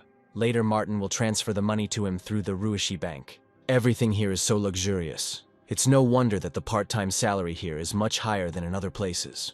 This time, Molly will be able to buy more tonics for her mother. Even though her illness was cured by Martin, she still needs time to recover. Molly accidentally bumps into a visitor. The drink is splashed on her. Molly asks for forgiveness. Let him shove his apologies up his ass. It was quite obvious that it was a woman who collided with her. That's because Molly is blind. She's the waitress, and she should know how to avoid this. Gregory Steele appears. He asks what happened. Today is so bad, and that waitress spilled wine on her.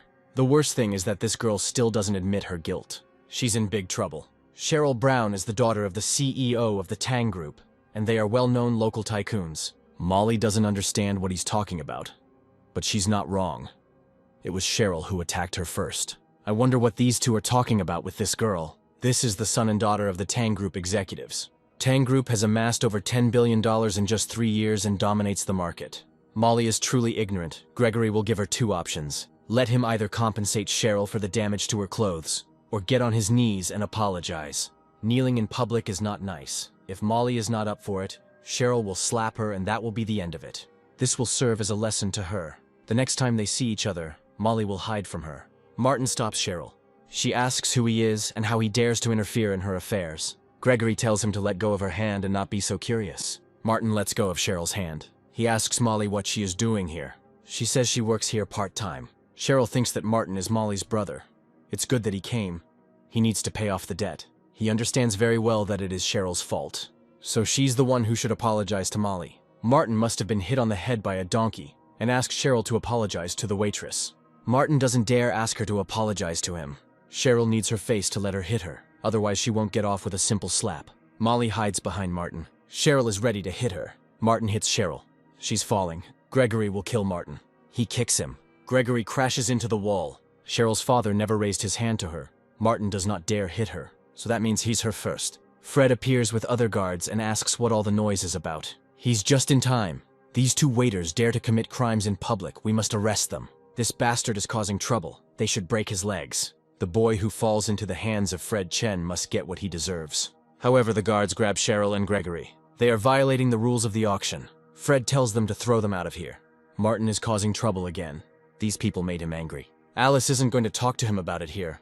She asks what he's doing here. There is a spiritual herb here that he needs. The grass at this auction was reserved for Sean Neal.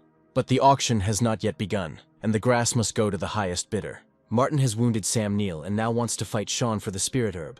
His actions are very dangerous. It's not just dangerous. He's digging his own grave. It's unclear why Alice is hanging out with such an idiot. Later, when Sean arrives and hurts him a little, he'll figure it out himself. Sean has arrived. Finally, he was here. He and Alice had been waiting for him for so long. Sean hasn't seen her for so long. She's becoming more and more beautiful. He is also becoming more and more elegant, and his cultivation base has improved greatly. Perhaps very soon he will surpass those masters who have been famous for a long time. At least in Jingzhou, he is definitely the best among the younger generation. Kate asks if Alice has anything she wants to ask Sean. They could get closer. Let her just say what she wants. Alice isn't going to lie to him. Her family suffered from changes some time ago. Her second uncle, Ben Price, was a disciple of the Green Wolf Mountain Lord and wanted to become the head of the family. That's why Alice wanted to ask Sean to help her family overcome the crisis. This Wolf Mountain is really annoying. The Green Mountain is not located within the city limits. The mighty dragon will not be able to crush the snake on the ground. Sean can go to them and convince the Green Wolf Mountain not to interfere in this matter. When he says that, Alice feels relieved. Sean finally arrived. He sees that Henry has been beaten. Martin Stone ordered Fred Chen to beat him up. Martin Stone is the same guy who beat up Sean's brother 3 times. He asks where Martin is. He responds, "A brave dog, he dared to raise his head." Alice tells him to come and say hello to Sean. She will recommend Martin to him. He says it will be fine. Stop being stubborn. Alice is trying to save him. Martin says again that it will be fine. If this stupid guy doesn't see the problem, then let him die. Henry asks where Fred is. They'll gut them today. Sean has already sent people to find Fred. Harry brings him. He tells you to kneel before Sean. Harry hits Fred on the knee. He falls. Sean asks what he wants to say about this. Fred thinks that Martin and Sean have become allies. He will give Fred 2 options to choose from. He's either with Sean or with Martin. Alice apparently knows him well too, so let her tell Martin to get on his knees and apologize. Then Sean will not only let him go, but will do everything possible to help the Price family survive the crisis. Alice must do as he says. The current situation is truly beyond Martin's control, so he has to get down on his knees and apologize to Sean. He always looks like he's ready to die. This isn't a place where he can do whatever he wants. Martin asks Alice to step aside, to Liam Price's place. He has nothing more to talk about with her. She is a woman with a low IQ, so let her not bother him anymore from now on. She got angry. Since Martin mentioned her grandfather, he should remember his face. Let him let Alice help him. Kneel down and apologize to Sean. Martin refuses. He is very unreasonable. Perhaps he really does consider himself one of the best of the young generation. When Alice talks to him so seriously, he doesn't even listen to her. Martin slaps Alice's friend. She's falling. He hit the woman. Martin wants to do something again. He holds the blue flash to her throat. Now she can't speak. Alice asks what Martin did to Renee. It's too noisy here. Let her shut up. It seems that Alice's persuasion was not successful.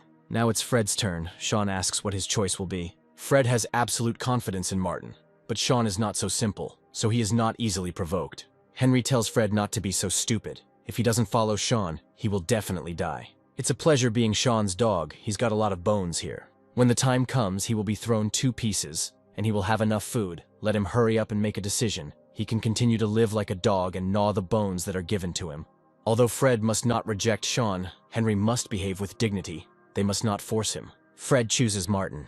He is an intelligent man, just like his brother Jeff. Sean tells him to repeat what Fred said again. He repeats that he chooses Martin. He will not be a dog, even if he has to die. Then he will die. Fred chose Martin. He can't watch him die and not save him. Martin stops Sean. He says that he probably wants to die. Martin says it's what Sean wants. This young man dares to fight against Sean Neal. The newborn calf is not afraid of the tiger. It can easily die. Sean has killed 8 people this year, and it looks like Martin will be the 9th. It had been a long time since anyone had dared to speak to him like that. We must kill this madman, since he does not know that the sky is high and the earth is solid. Alice asks Sean to be merciful. After all, it's an auction. No need to make a big deal out of it. It is announced here that the auction will begin soon, and everyone is asked to take their seats. Since Alice asks, Sean will let this child live a little longer. They will pay off the debt after the auction. Sean wants to hug Alice. She says there are too many people here. There were already too many of them to begin with. Sean has a separate room on the 2nd floor. They can go there and talk in private. Today, Alice will sacrifice herself to save Martin. Larry was scared to death and asked how he could have gotten into such big trouble with Sean Neal. The young generation he belongs to is thriving in Jinzhou. Martin must be careful. It doesn't matter. But Fred decided to follow Martin, so as long as Sean is here, it will be difficult for Fred to live in Jinzhou. Martin asks if he will regret it. Fred says it is too late for regrets now, so he will follow him firmly. He can't leave Fred alone. Lately, Martin has been trying to find a family to do the work for him. Maybe Fred is just the thing. The auction is officially open and the first lot is sold without further ado. This is an ancient sword of unknown age. It is said that it was found in an imperial mausoleum. And when it was first excavated, the sky was filled with moonlight and stars. Things from imperial tombs are naturally of great value. This is the sword of the stars and the moon. It changed its owner several times. Nothing was known about it. And it is probably a spiritual weapon that no one knows anything about. The auction starts right now. Starting price is 500,000. If there are no applications, the lot will have to be withdrawn. Martin submits an application. This guy wants to buy a bunch of broken copper and rusty iron. He recently ran into Mr. Neal. He has problems with his head. Sean offers 600,000. He will crush Martin in front of everyone. Sean Neal offered 600,000 when, maybe someone can offer more. Martin offers 1 million. Then Sean offers 1.5 million. He will offer 100,000 more than Martin every time. He offers 5 million. This is a rusty iron sword, not worth gambling for. It doesn't matter. Martin has money. Alice tells Sean to forget about it. No need to be mad at Martin. No way, Sean will make him lose all his money. Martin wants to buy a broken sword for such a big amount of money in order to fight Sean. He really has problems with his head, and Alice thought highly of him. Martin offers 10 million. This kid is really rich, but he's more likely just a loser. This idiot spends 10 million on trash. This sword has a chance of becoming a spiritual weapon. But in the end, it is an illusory chance. It is almost zero. Even though he is an employee of the auction, he still advises everyone to calm down. This kid really dares to bet. He can hardly be an ordinary teacher. It's unclear where he got 10 million from. He's probably pretending. They'll see how he pays later. Sold. The host congratulates the young man on the purchase of this ancient sword. Larry will pay for Martin. Now this ancient sword belongs to him. 10 million yen for a piece of iron. Sean finds it very amusing. One of those presents says he will take Martin's scrap metal for 20 yuan, although this is too expensive. Another will pay 10. This ancient sword is rusted and cannot be drawn from its sheath. If Martin tries, it will only damage the ancient weapon. No problem. This sword is made of an extraordinary material, and its class is much higher than ordinary spiritual weapons. It will not break so easily. This child went crazy with excitement and began to fantasize. This is enough to understand that he is angry with himself. Martin needs to stop acting like this and face the truth. This sword has not been drawn from its sheath for at least 2,000 years. Those present are perplexed as to what is happening. It is like the light of the spirit that only a spiritual weapon can emit. This is definitely spiritual light. He's not just worth 10 million, he's priceless. A dragon emerges from the sword. Spiritual weapons are rare, but these weapons are unique. They had never seen anything like it. This sword is definitely beyond the scope of a normal spiritual weapon. As for its level, even an old man can't understand it very well. This is something that is only available to the great cultivator families and sects. And now the young man has found a heavenly treasure. The owner of this sword was once a young woman, a master swordsman. She was one of the few at the time who had the greatest chance of ascension. Unfortunately, she was involved in the turmoil that happened 2,000 years ago, when the ghost demons invaded. She went to their lair to save the world, and disappeared without a trace. Just a few days ago, ghostly demons appeared in the world again. This sword is beyond spiritual weapons. Alice didn't expect Martin to cause a big stir this time. Perhaps he knew the true value of the sword. It can't be. He was lucky. It was just a coincidence. This kid found a treasure. He is offered 20 million for this sword. Another offers 50. Sean will give Martin 100 million. He beat up his brother, but Sean won't take revenge on him. Martin sheathes his sword. The second round of the auction begins. The last round was really unexpected. No one expected the value of the ancient sword to be so high. However, the 3 spiritual herbs sold in the second round should not be a surprise, as they were originally of great value. These spiritual herbs were collected in the primeval forest by a farmer who loved to explore nature. The spiritual herb can be used in alchemy, can help in cultivation, and can also be grown, which has great significance. The starting price for these 3 spiritual herbs is 100 million yuan. Sean submits an application. As they all know, he's about to break through. He has a great need for these spiritual herbs. Let him ask to give them to him. He will remember this all his life. They won't compete with him. Sean is very polite. No one would dare argue with him. Martin offers 200 million. He dared to fight Sean for the spirit herb. It seems he is looking for death. He already has the precious sword. Alice doesn't understand why he still wants to participate in the auction. She refuses to accept what's going on in his head. Martin has money, so he is quite capable of participating in the bidding. Sean offers 300 million. He knows how much Martin can pay. If he has the money, then they will fight. But he must know that the owner of this auction is extremely powerful. If Martin makes a false bid, he will face terrible punishment. Martin offers 500 million. Sean offers 700, Martin a billion. 1 billion, 100 million. As far as Sean knows, Martin doesn't have any family backing him, but he's bidding so high, it's doubtful he actually has a billion. Larry didn't expect the auction to take such a serious turn. He only took 1 billion yuan with him. If Martin raised the price, they wouldn't have enough money. He has been waiting for these spiritual herbs for more than half a year, and he must receive them. This is really impossible, especially when his rival Sean kneel. Even if they go to borrow money, they simply won't dare lend it to them. If Martin is capable, let him place his bet. Someone here is offering 2 billion. This is Tina Tang, so beautiful and hot. This is Mrs. Tang. In just a few years, she has become the richest person in Jinzhou. She is a powerful woman who is well known for her generosity. Tina says she's offering 2 billion for Mr. Stone. It seems she is still single. Martin was raised by Mrs. Tang. That's the only explanation that makes sense. Alice was wrong about Martin.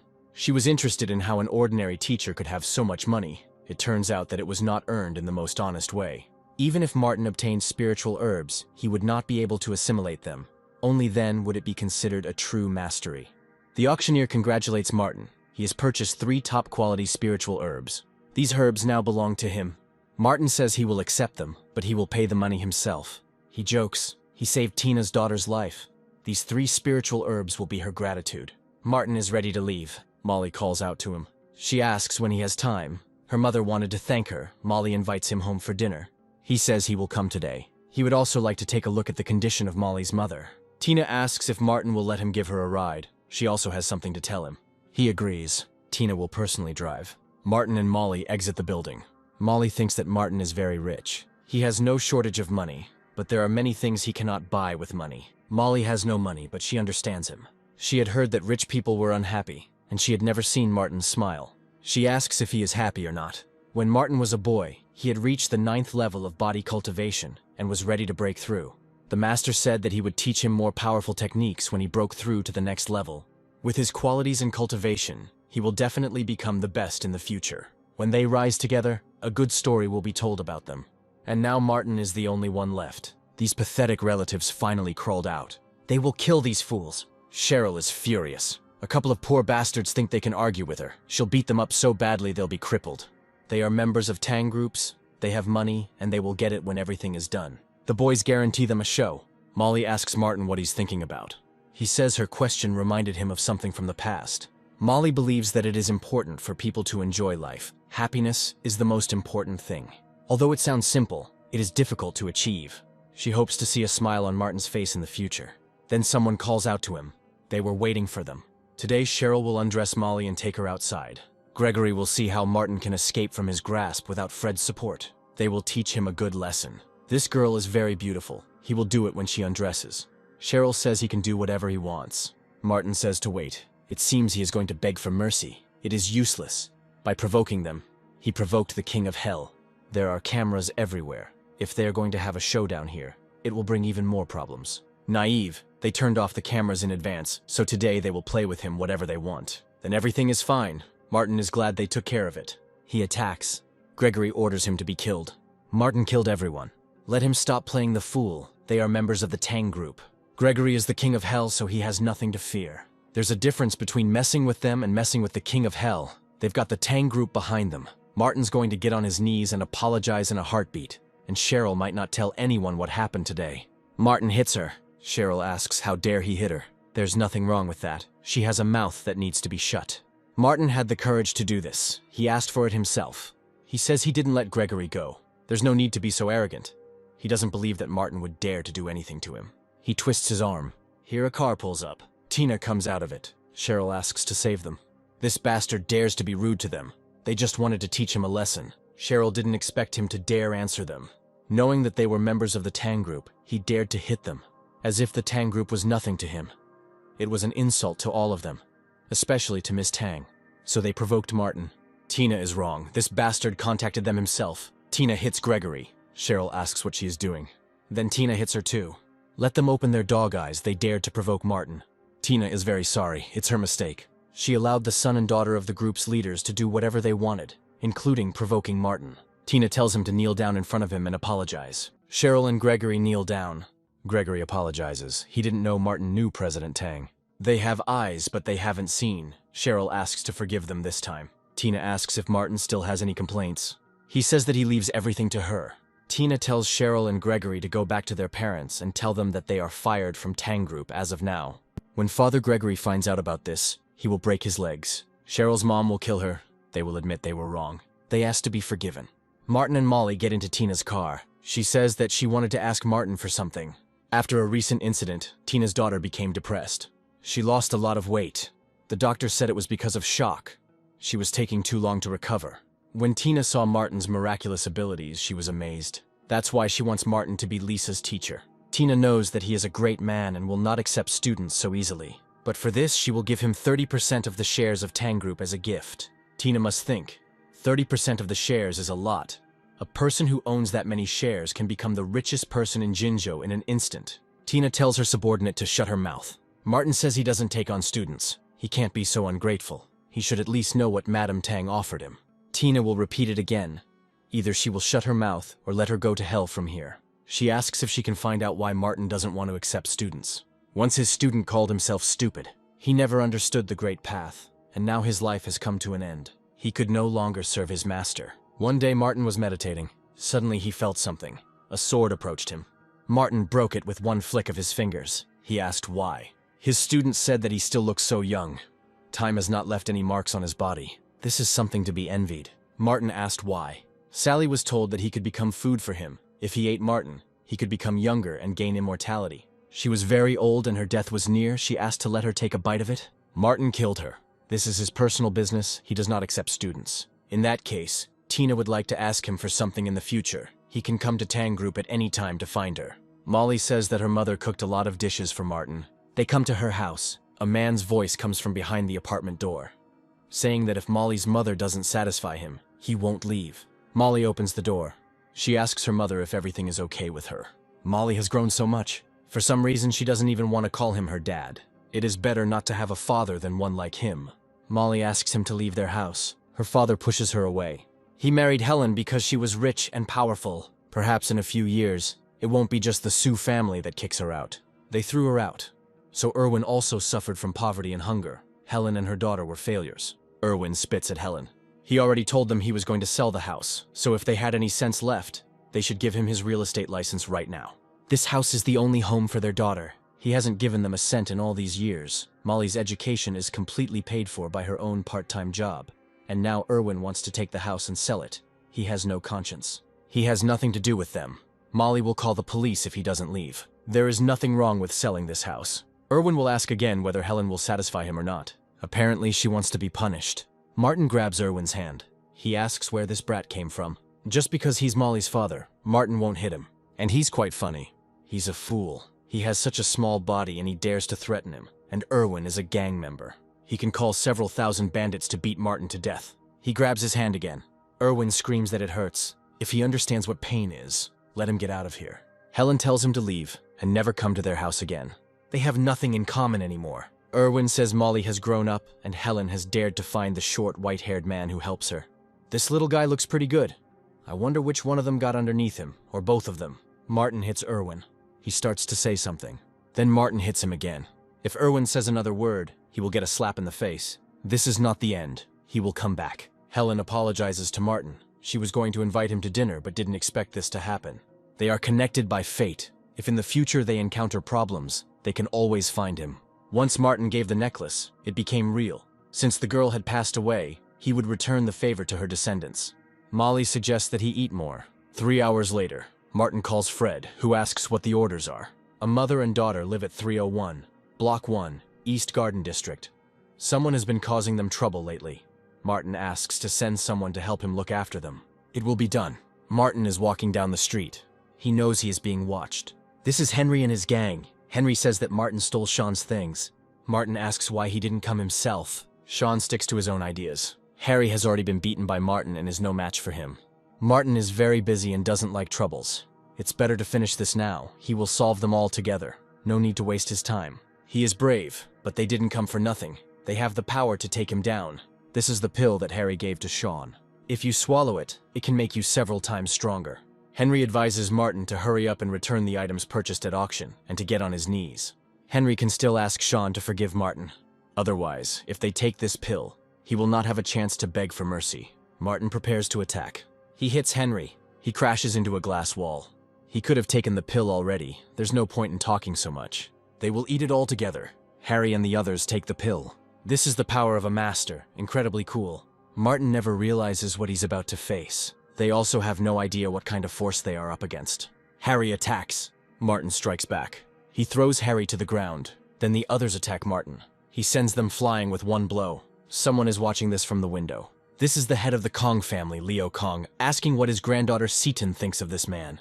His movements are fierce and powerful, but his cultivation base is low compared to those people. He is still too weak. Don't underestimate him, because he was able to find out the true price of that sword at auction. And he can also use it. This means that he has extraordinary knowledge that is not available to ordinary people. Their family had already sent people to identify the sword several times, but they found nothing. Seaton says Martin isn't worth it. Grandpa is too attentive to him. He knows that all the people who have the right to participate in the expedition are very strong. Seaton hadn't noticed him paying so much attention to others. It's a completely different matter. Now climbing the mountain is connected with thousand-year-old Taoist secrets. They need someone with unique insight. Insight is a great skill that is hard to improve. The place Leo was heading to this time was complicated. A person like Martin might have a better idea of it. Seaton thinks that he is an ordinary person. Leo wants to go and talk to him. Meanwhile, Martin took down another bandit. A waste of time. Then Leo calls out to him. He is Leo Kong, the head of the Kong family. They organized an auction which Martin had attended earlier. Recently, a demon dog appeared on Tian Shui Mountain, and it is very strong. It shocked everyone. It was seen quite often. Since ancient times, it has been extremely difficult for dogs to become demons. They live closer to humans and are therefore tainted by the red earth and worldly affairs, which naturally slows them down on the path to cultivation. This demon is extremely difficult to deal with.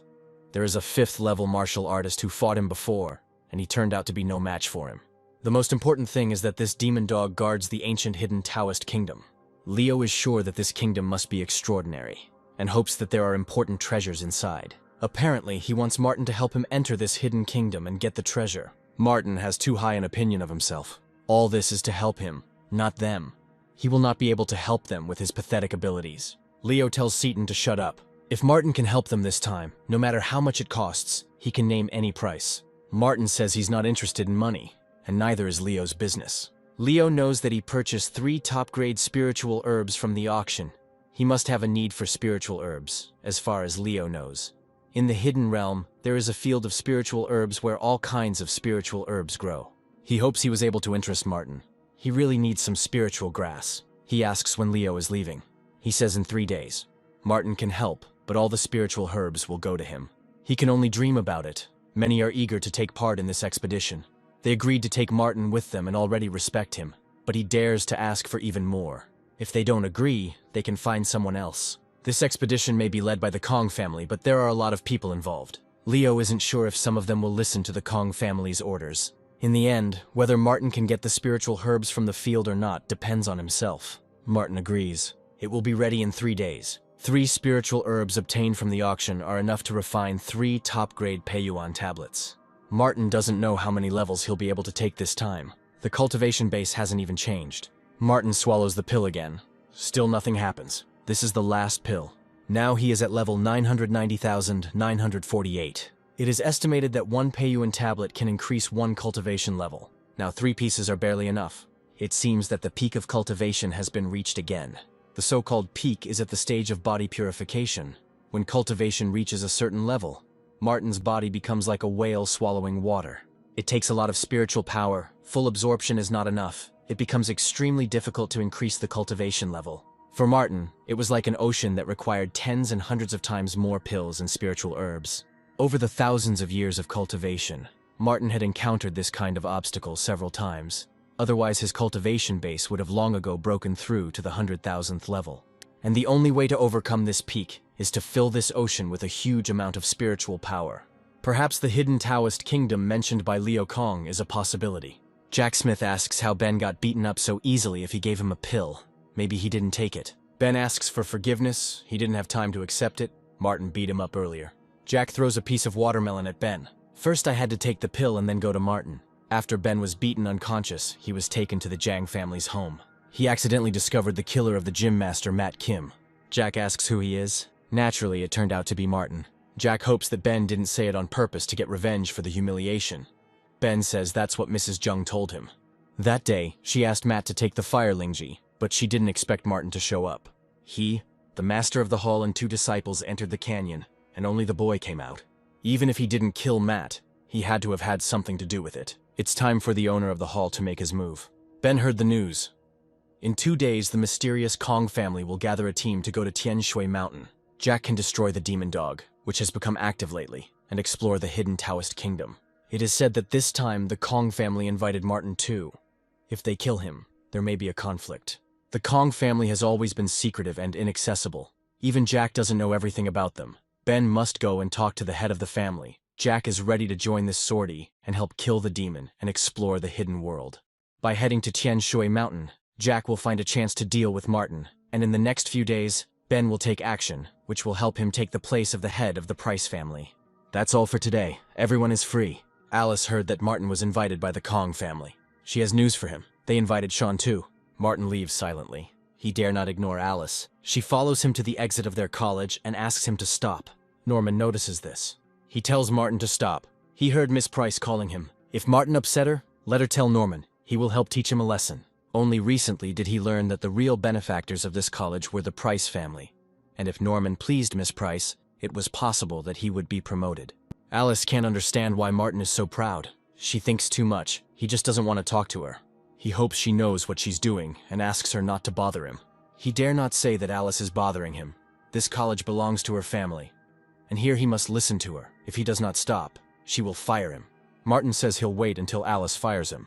No need to worry about him. He's just a stupid person. Norman can help draw up a document to officially fire him. The energy in the blood of these mortals is not enough for the Thunder Python to evolve into a heavy Thunder Python.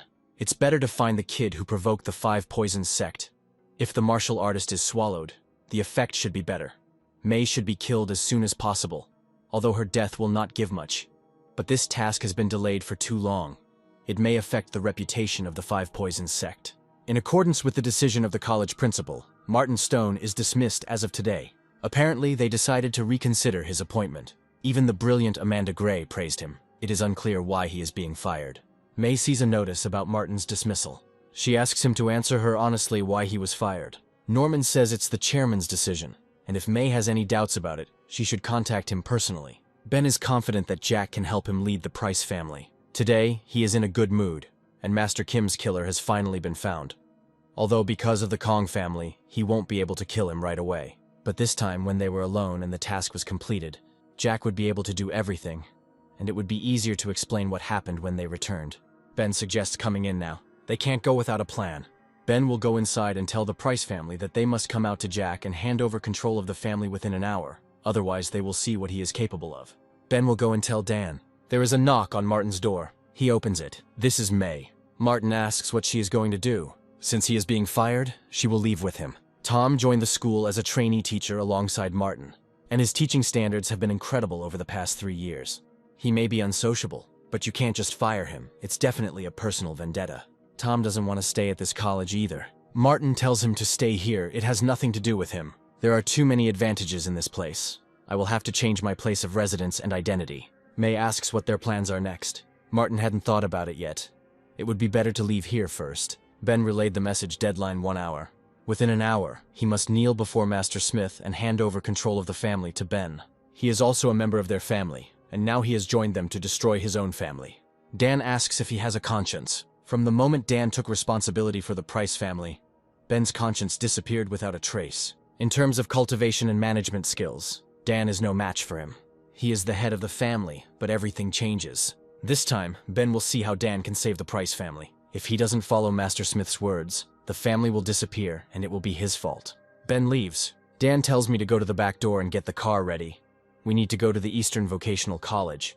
They will invite Mr. Stone. This is the best solution at the moment. Only he can save their family. As per Alice's instructions, Norman fired Martin. No one told him to fire him, but Norman thought Alice wanted to fire him. Then let him fire her. She will teach him a lesson. A car quickly drives up to the college. Dan comes out of it. Alice asks why he came. In response, Dan asks where Martin is. Norman says he's fired for insulting Miss Price. He handed him the notice himself, just like she wanted. He should have been kicked out a long time ago. Dan slaps Norman. He asks where he got the courage to fire Martin.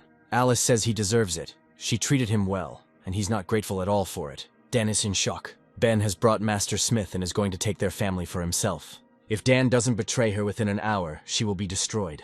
Dan asks where Martin is now. Alice assumes he is packing. Dan tells them to follow him quickly. May thought Martin would pack his things. He says he has nothing here. Make sure Tom remembers to contact him after he finishes his training. Tom appreciates his kindness. No need to worry about him. May says she has no home to return to. She asks Martin to take her in for a few days. She can cook, wash clothes, and warm the bed. Then Dan calls out to Martin. Great, he's not gone yet. Martin asks what happened. The Price family is in trouble. Dan asks for help. Their second uncle, Ben Price, brought one of the Wolf Mountain Masters to capture their family. If Martin can solve this problem, Alice will change her mind about firing him. Dan tells her to shut up and not talk to Mr. Stone like that. Alice was spoiled by him since childhood. He asks for forgiveness for the stupid girl. If Martin helps, Dan will hand over this college to him. The Price family is considered an important family in Jinzhou, and Alice's father is the head of the family. Such a person bows down to Martin. He should be pleased. Don't think that without him they won't be able to cope with the owner of the Green Wolf Mountain. Then they can find someone else. Dan tells Alice to kneel down and apologize to Martin. Father thinks too highly of him. He has some skills, but he cannot be an equal opponent to the master of the Green Wolf Mountain. Alice doesn't need his help. She'll find someone else to solve the problem. She calls Sean and says she has a favor to ask. Alice's problems are his problems. Let him just say what needs to be said.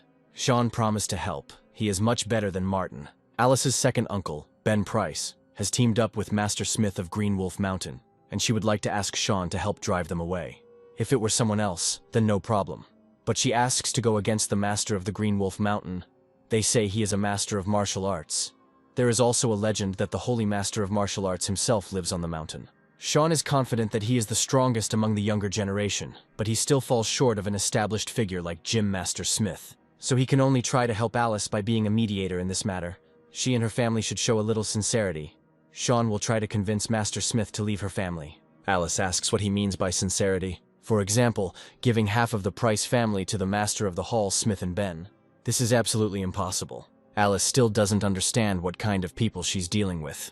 A master like Jack Smith could destroy her family 10 times over. Alice asks if Sean can think of something else. He says that he has business to attend to, that she should think about his proposal, and if she wishes, he will speak with Master Smith. Sean said that if Dan gave up half of the family, he could stop all this. He will never do that. Alice asks to call Sean and try to convince him to help them. She's Dan's only daughter, the heir to their family, and she's still so immature. Dan tells her to kneel before Martin again. She is his daughter, and he wants her to kneel before a stranger. Martin is not an outsider. He is someone her grandfather respected.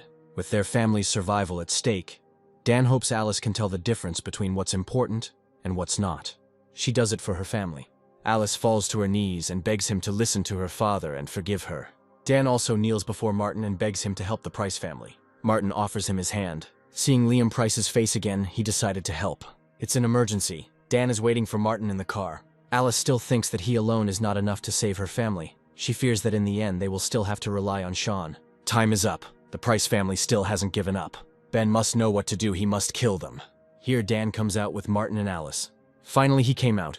He can hide for a while, but not for life. Master Smith himself is here today, so they must solve this at all costs.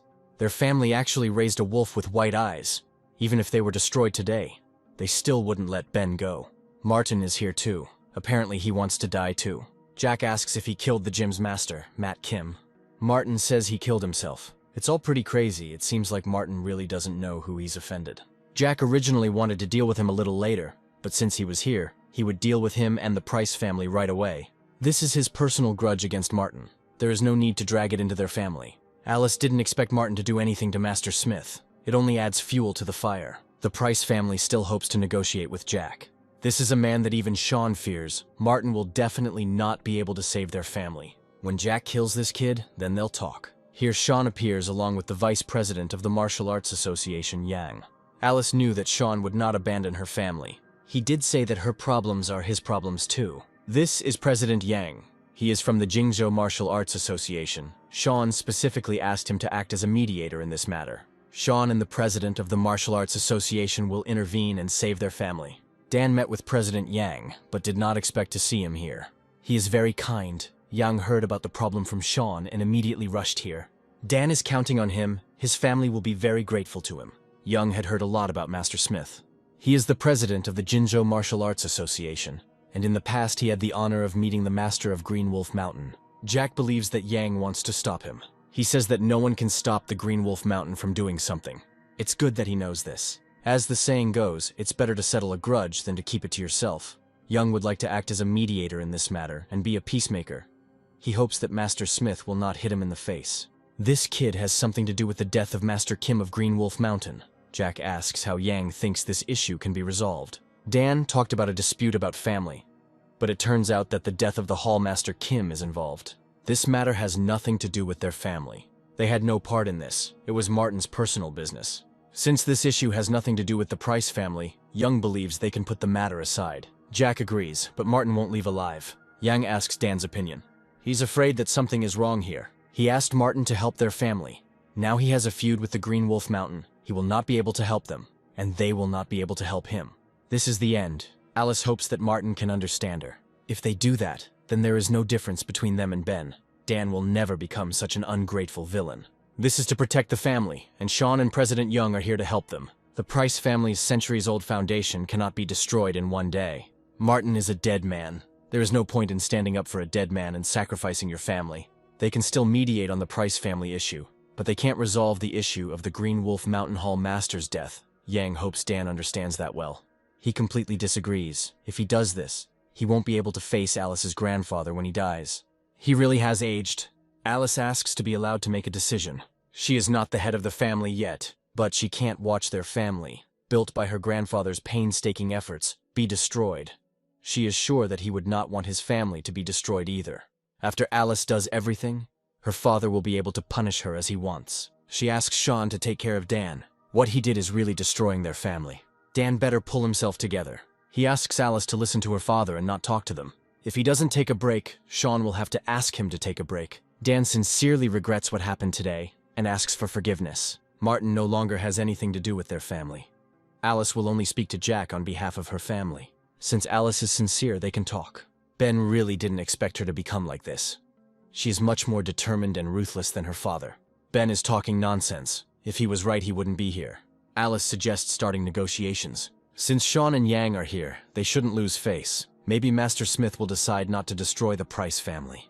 They will take 90% of the family's property and leave them 10, so they can find a place for a new home. Alice is totally against it. This distribution is really not very fair. Ben is too greedy. This is not just enormous greed. It is an insult to their family. They will give no more than 20 or 30%, and Ben must promise never to bother them again. The watermelon is very sweet, just like the silly and sweet Miss Price. Ben had just praised her for her ruthlessness, and she turned out to be so naive. President Jung will get 20%, Sean will get another 10, and the Price family will get 10% of the total.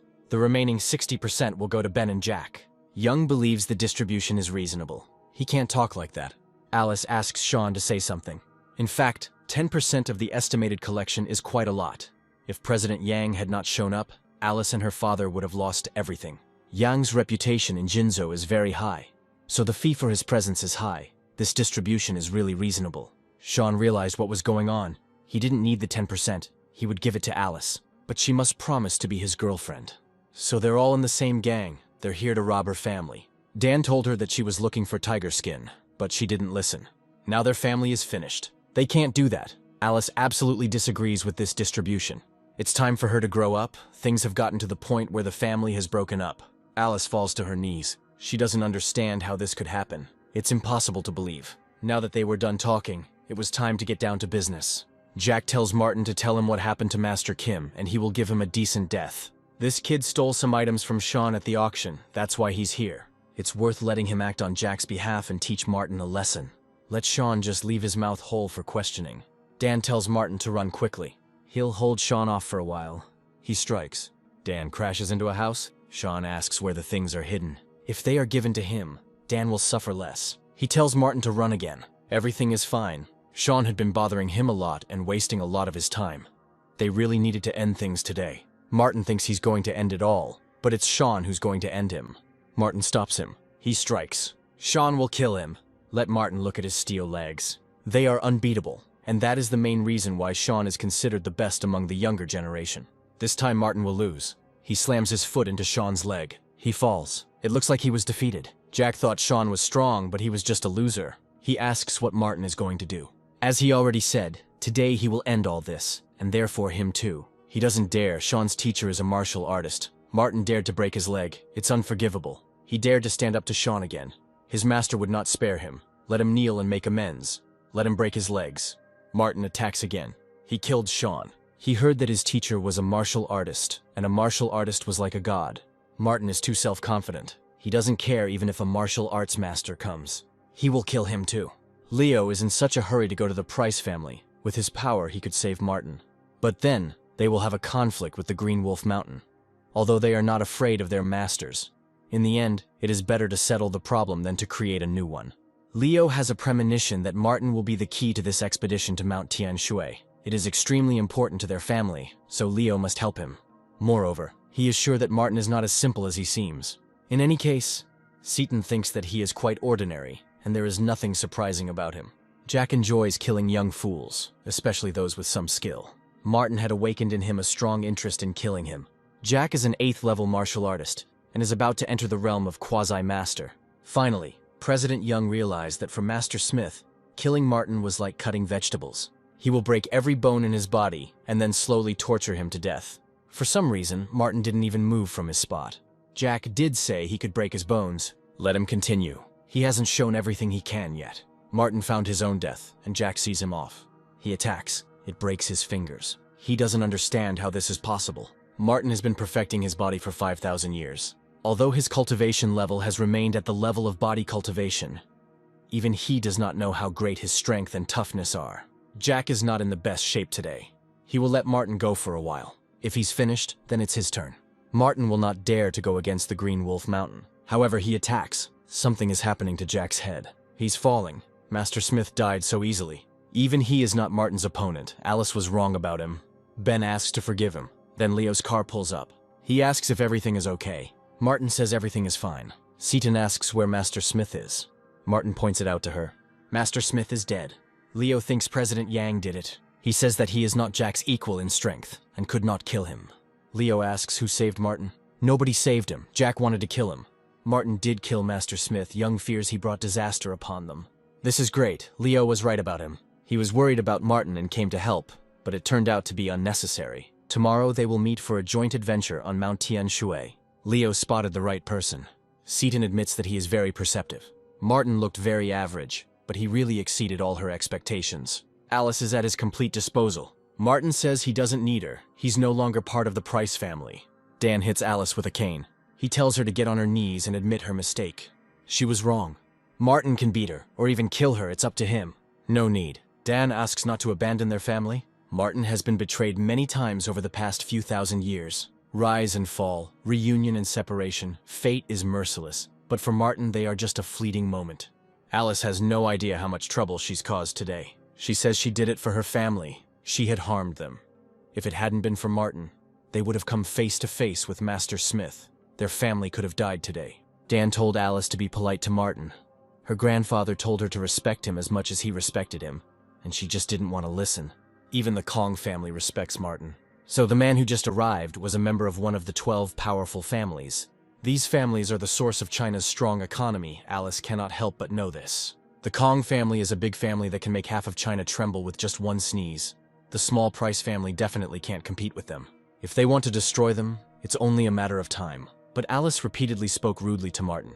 So she was blind. It's too late to say anything now. Although Dan doesn't know what the relationship was like between Martin and Alice's grandfather, he can see that Martin feels nostalgia when he looks at them. Even if Alice has to become a slave, she will bring Martin back. The next day, Norman meets him on the college campus. He tells him to stop immediately. Martin ignores him. He's fired, and still wandering around the college. Norman orders him to leave the place, or he'll ask the security guard to throw him out.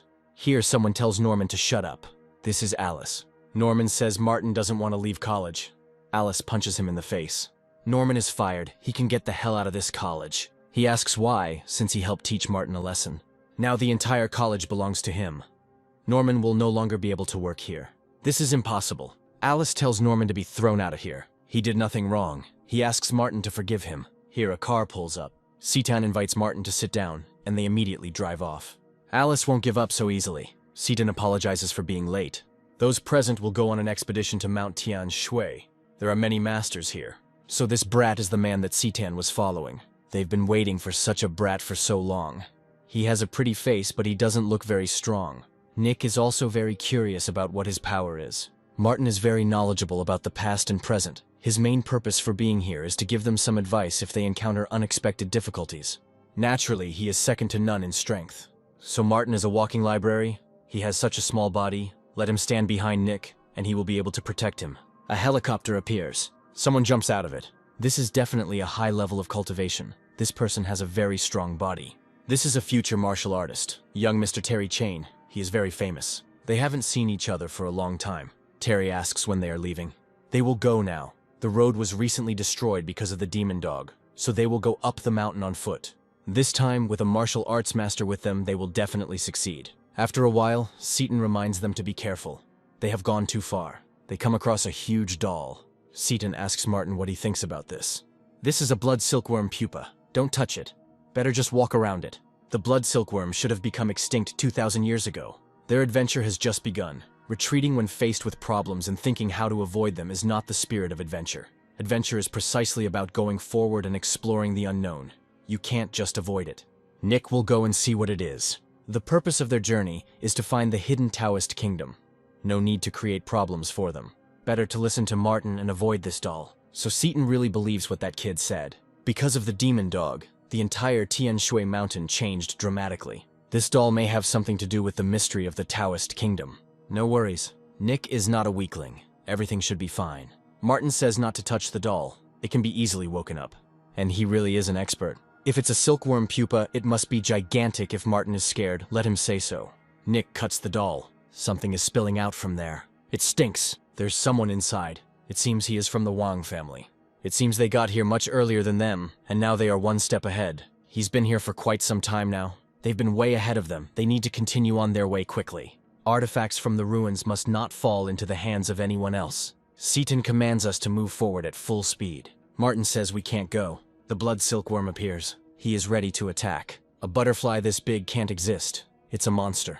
The silkworm pushes Nick to the ground. Then he entangles it with threads. Nick calls for help. We need to save him. As a result, everyone who rushed to help ended up entangled in silkworm threads. This monster is so strong that they are not even able to escape from its silk threads. Seaton asks if there is a way to escape from this monster. Martin says there is no way unless you kill him, but they won't be able to do it. It's better to leave and find more people. Terry will protect Seaton. She tells everyone to listen to her. Martin doesn't react. We must leave and not follow death, going to the silkworm. It's not clear what this boy is doing. He has a pill. It's worth taking. Although it's not as good as the snake's internal alchemy in Tianshui Valley. Seaton tells Martin to come back quickly. It's stupid to be afraid. It's a stress reaction. Only when you're scared can you do unthinkable things. This person must be helpless. Citan says he couldn't be scared. Smoke appears from somewhere. Another big guy. It is a monster bird with a fiery tail. She grabs the silkworm and flies away. Even such a monster appeared. He caught this silkworm like a chicken. They had never heard of such a strong monster in the Tianshui Mountains before. Perhaps it has something to do with the hidden Taoist realm. Invisible and intangible monsters began to appear. The demon dog did not appear, but they encountered other powerful demon beasts. This time, searching for the hidden Taoist kingdom may be dangerous, so everyone should be more careful. Martin was so scared that he threw himself into the net of his death. That's stupid. Even though Nick is reckless, he definitely wouldn't do that. People like Martin always lose their temper at the critical moment. Seton asks Martin if everything is okay. He answers in the affirmative. They can go further. Terry wants Seton to stay with him. The baby she brought is unreliable. Terry will protect her. Martin is not that kind of person. He must have had his reasons for this. You can tell right away who he is. In addition, they are not only in danger from monsters, there are also other people waiting for them ahead. They should be more careful. If something happens to Zitan, the hidden Taoist kingdom will not be found at all, and the mission will fail. They come to a fork in the road. Nick asks Seton where they should go. She asks Martin the same thing. Terry suggests going right. He saw on the map that it was a shortcut, and they would be able to get there as quickly as possible. Martin says to go left. Obviously, the road on the right is easier and closer. Terry doesn't understand why Martin is against it. Here, deep in the mountains, it is hardly normal for the road to be so smooth. This road is called the Insect Road, and it is the one that animals often walk along in the mountains. But now that the monsters have awakened, it is not safe. If Martin is afraid, let him say so. Terry has never heard of this road. Seton thinks that Martin's words make sense.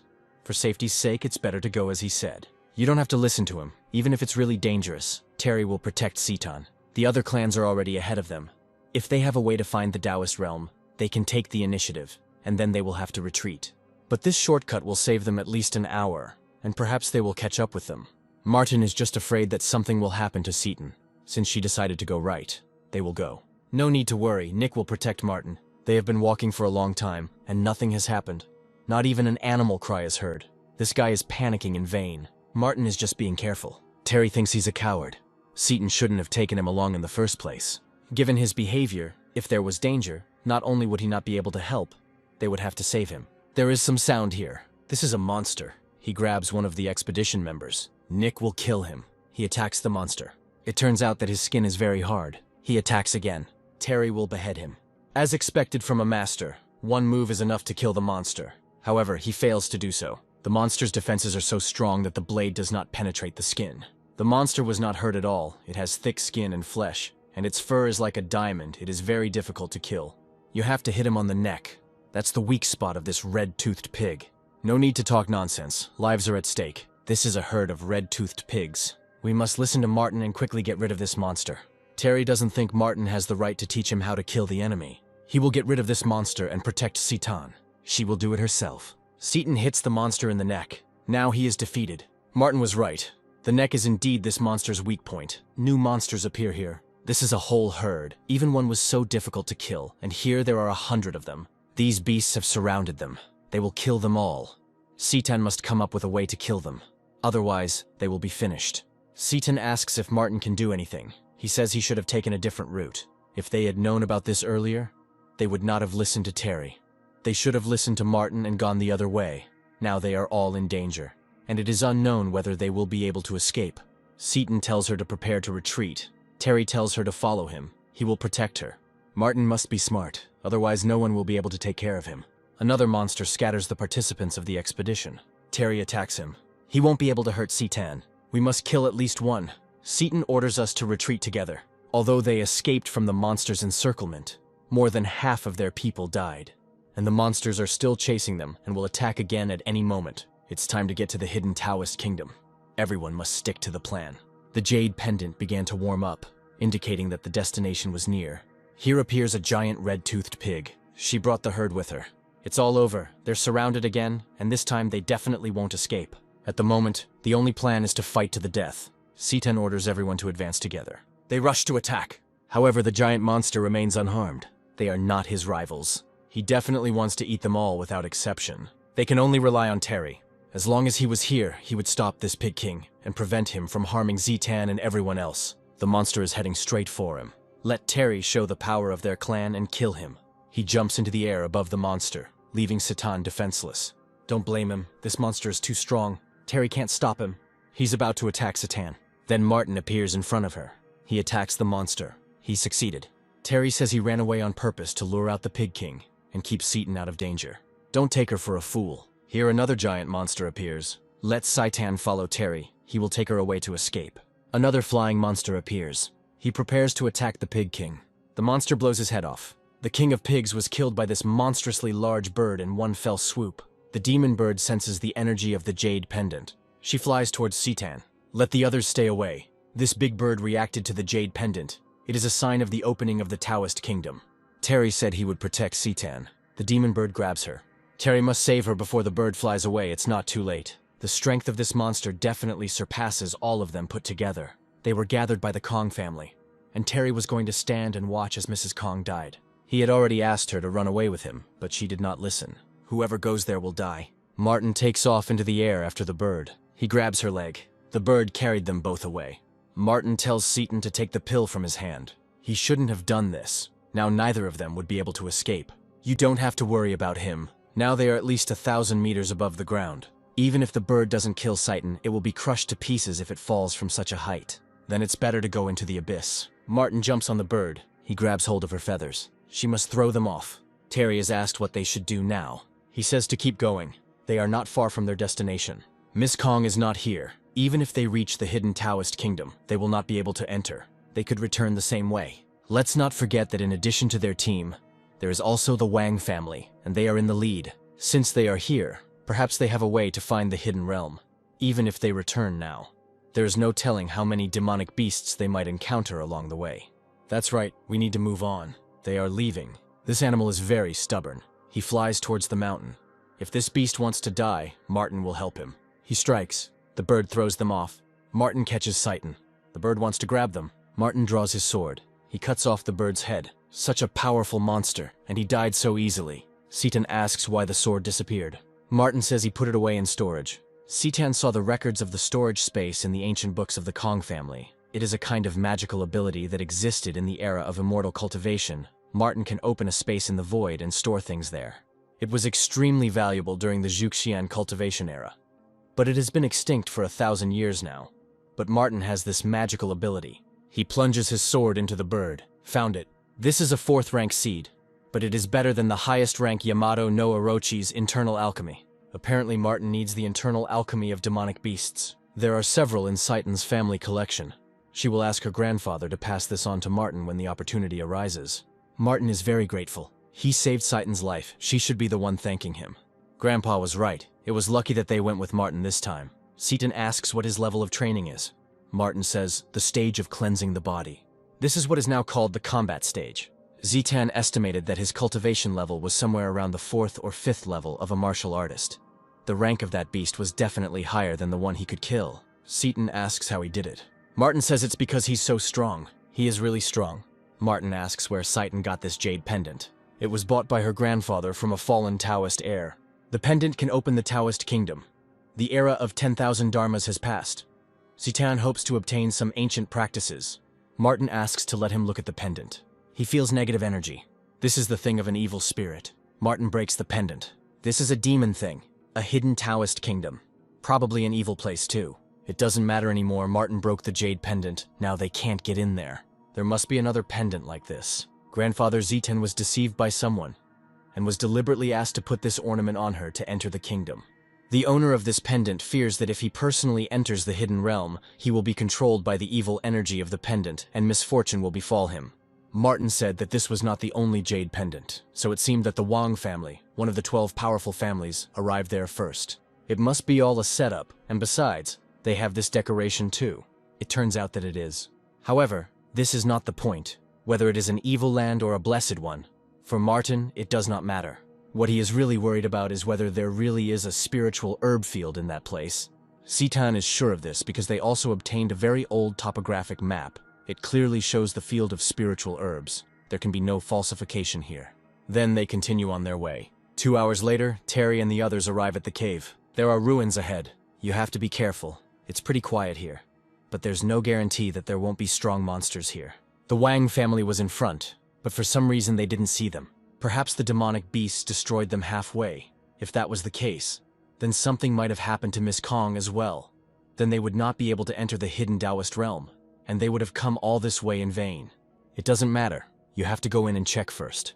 They enter the cave. Probably no one thought of it. There is more than just one jade pendant that opens the Taoist realm. After some time, they approach the gate. There was a fight here. Besides the corpses of the Wang family members, there are other bodies. It looked like the stone gates were open and several people entered. They can't come in, so we have to go back. They are already here and cannot help but enter. But Miss Kong is dead. They have no way to get inside. Terry takes out a jade pendant, the same as Citan's. He can open the stone gates himself, but there is a condition. Once inside, everyone must obey his orders without question. 90% of what they find there will go to Terry, the rest to them. 90% is probably too much. If it is not enough for them, they can do as they wish and return back. He's blackmailing them. If Miss Kong were here, she would never have asked them for such a stupid request.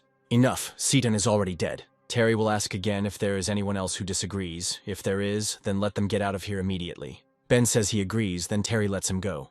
Michael disagrees. He also has a jade pendant. Terry asks who he really is. He is Huang Haichuan from Jinzhou. They have heard of him. He is from a famous martial arts clan. He is no less strong than the Tang family. Terry asks if Huan is sure he wants to fight him. He says he's not going to fight. They can join forces and split everything equally. Huan doesn't have that kind of power. Then he'll teach Terry a lesson. It turns out that Huan was hiding his power, but so was Terry. This is the power of a fighting clan. If they both had that kind of power, they could save Miss Kong. This expedition was organized by the Kong family, one of the great families. Even if they couldn't kill the demon, they still wouldn't have a problem rescuing Miss Kong. Terry tells Nick to shut his mouth. Juan says the situation was extremely dangerous, and he is only at the beginning stages of mastery. He was too busy to compete with the huge bird. It would have easily killed him. Terry desperately tried to save Seaton, but before he could, the bird carried her away. Here Seaton appears with Martin. In the end, they didn't even intend to take any action. So Seaton is alive. Terry asks how she was able to survive. He probably hoped that this bird would finish her off. Terry meant that he was very worried about her. He was glad she was okay. There is no need to say anything more. Seaton asks what's going on. Now she can open this gate. She came just in time. She has a jade pendant. They shouldn't be blackmailed by martial artists. Master Chain said they should give him 90% of the spoils. That's not fair. Seaton says her pendant is broken. Martin destroyed it. Terry wonders how Seaton survived with such a poor guy next to him. He is not in a position to speak about Martin like that. Terry thinks he's some kind of trash. He broke the jade pendant, and for some reason Seaton is still with him. It's none of his business. Terry has made significant progress in the martial arts clan. Being around him is 100 times better than being around Martin. He says this and doesn't blush. At the critical moment, it was Martin who saved Seaton, not Terry, who was much worse. If Seaton doesn't want to be with him, then let him go with this ignoramus. Martin opens the gate. He just took them and opened them. He has very great power. It's open. You can go. Juan didn't expect that these stone gates would open so easily. The pendant is of no further use. The jade pendant is a sign of trust that will definitely come in handy inside. The fact that there are so many demonic beasts near these ruins proves that it will not be peaceful inside either. Holding jade in their hands is like being chosen by heaven. With it, they have more advantages than others. In that case, they come in. As long as they are here, no one else will be able to reach the treasures that are kept in this hidden kingdom. Martin and Seaton walk ahead. Martin asks where the spiritual herb field is. It's in the very heart of these ruins. You need to follow the map. Something is coming. These are demonic rats. There are too many of them. Martin says he'll figure it out. A whole horde of rats is approaching. Martin attacks them. The rats start to bite. However, they do not touch Terry and Juan. He says that he was right after all. This jade pendant is very useful. With it, they become chosen. Terry can protect Satan from the monsters, but then she must promise to be his girlfriend. What a shameless fellow. If they don't want to die, let them go to Juan. He can save the life of one of them. No need to be stubborn. The demon rats are multiplying. It's all because of Martin, that stupid child. If it weren't for him, the Seaton pendant would be safe and sound. Terry tells her to move away from Martin and stand next to him. He will protect her. There are too many rats. They keep coming. It can't go on like this. Martin says everything is fine. He grabs the rats and throws them. Let them go away. And Martin is strong. This endless stream of rats is a bit annoying. Martin tells Seaton to take his hand. She finds it a little out of place. Then Martin himself takes her hand. He breaks through a horde of rats. Looks like Miss Kong's heart was stolen by this guy. The wealth of the 12 great families is inexhaustible, and Miss Kong belongs to one of them. So it is really unfair for an unknown boy to take away such a treasure. Ever since Terry entered the martial arts clan, there is nothing he cannot obtain in this world. No one would dare to steal from him. Finally, Seaton and Martin are safe. Seaton can now let him go. Martin was so fast, and he was also carrying a man, they almost fell behind them.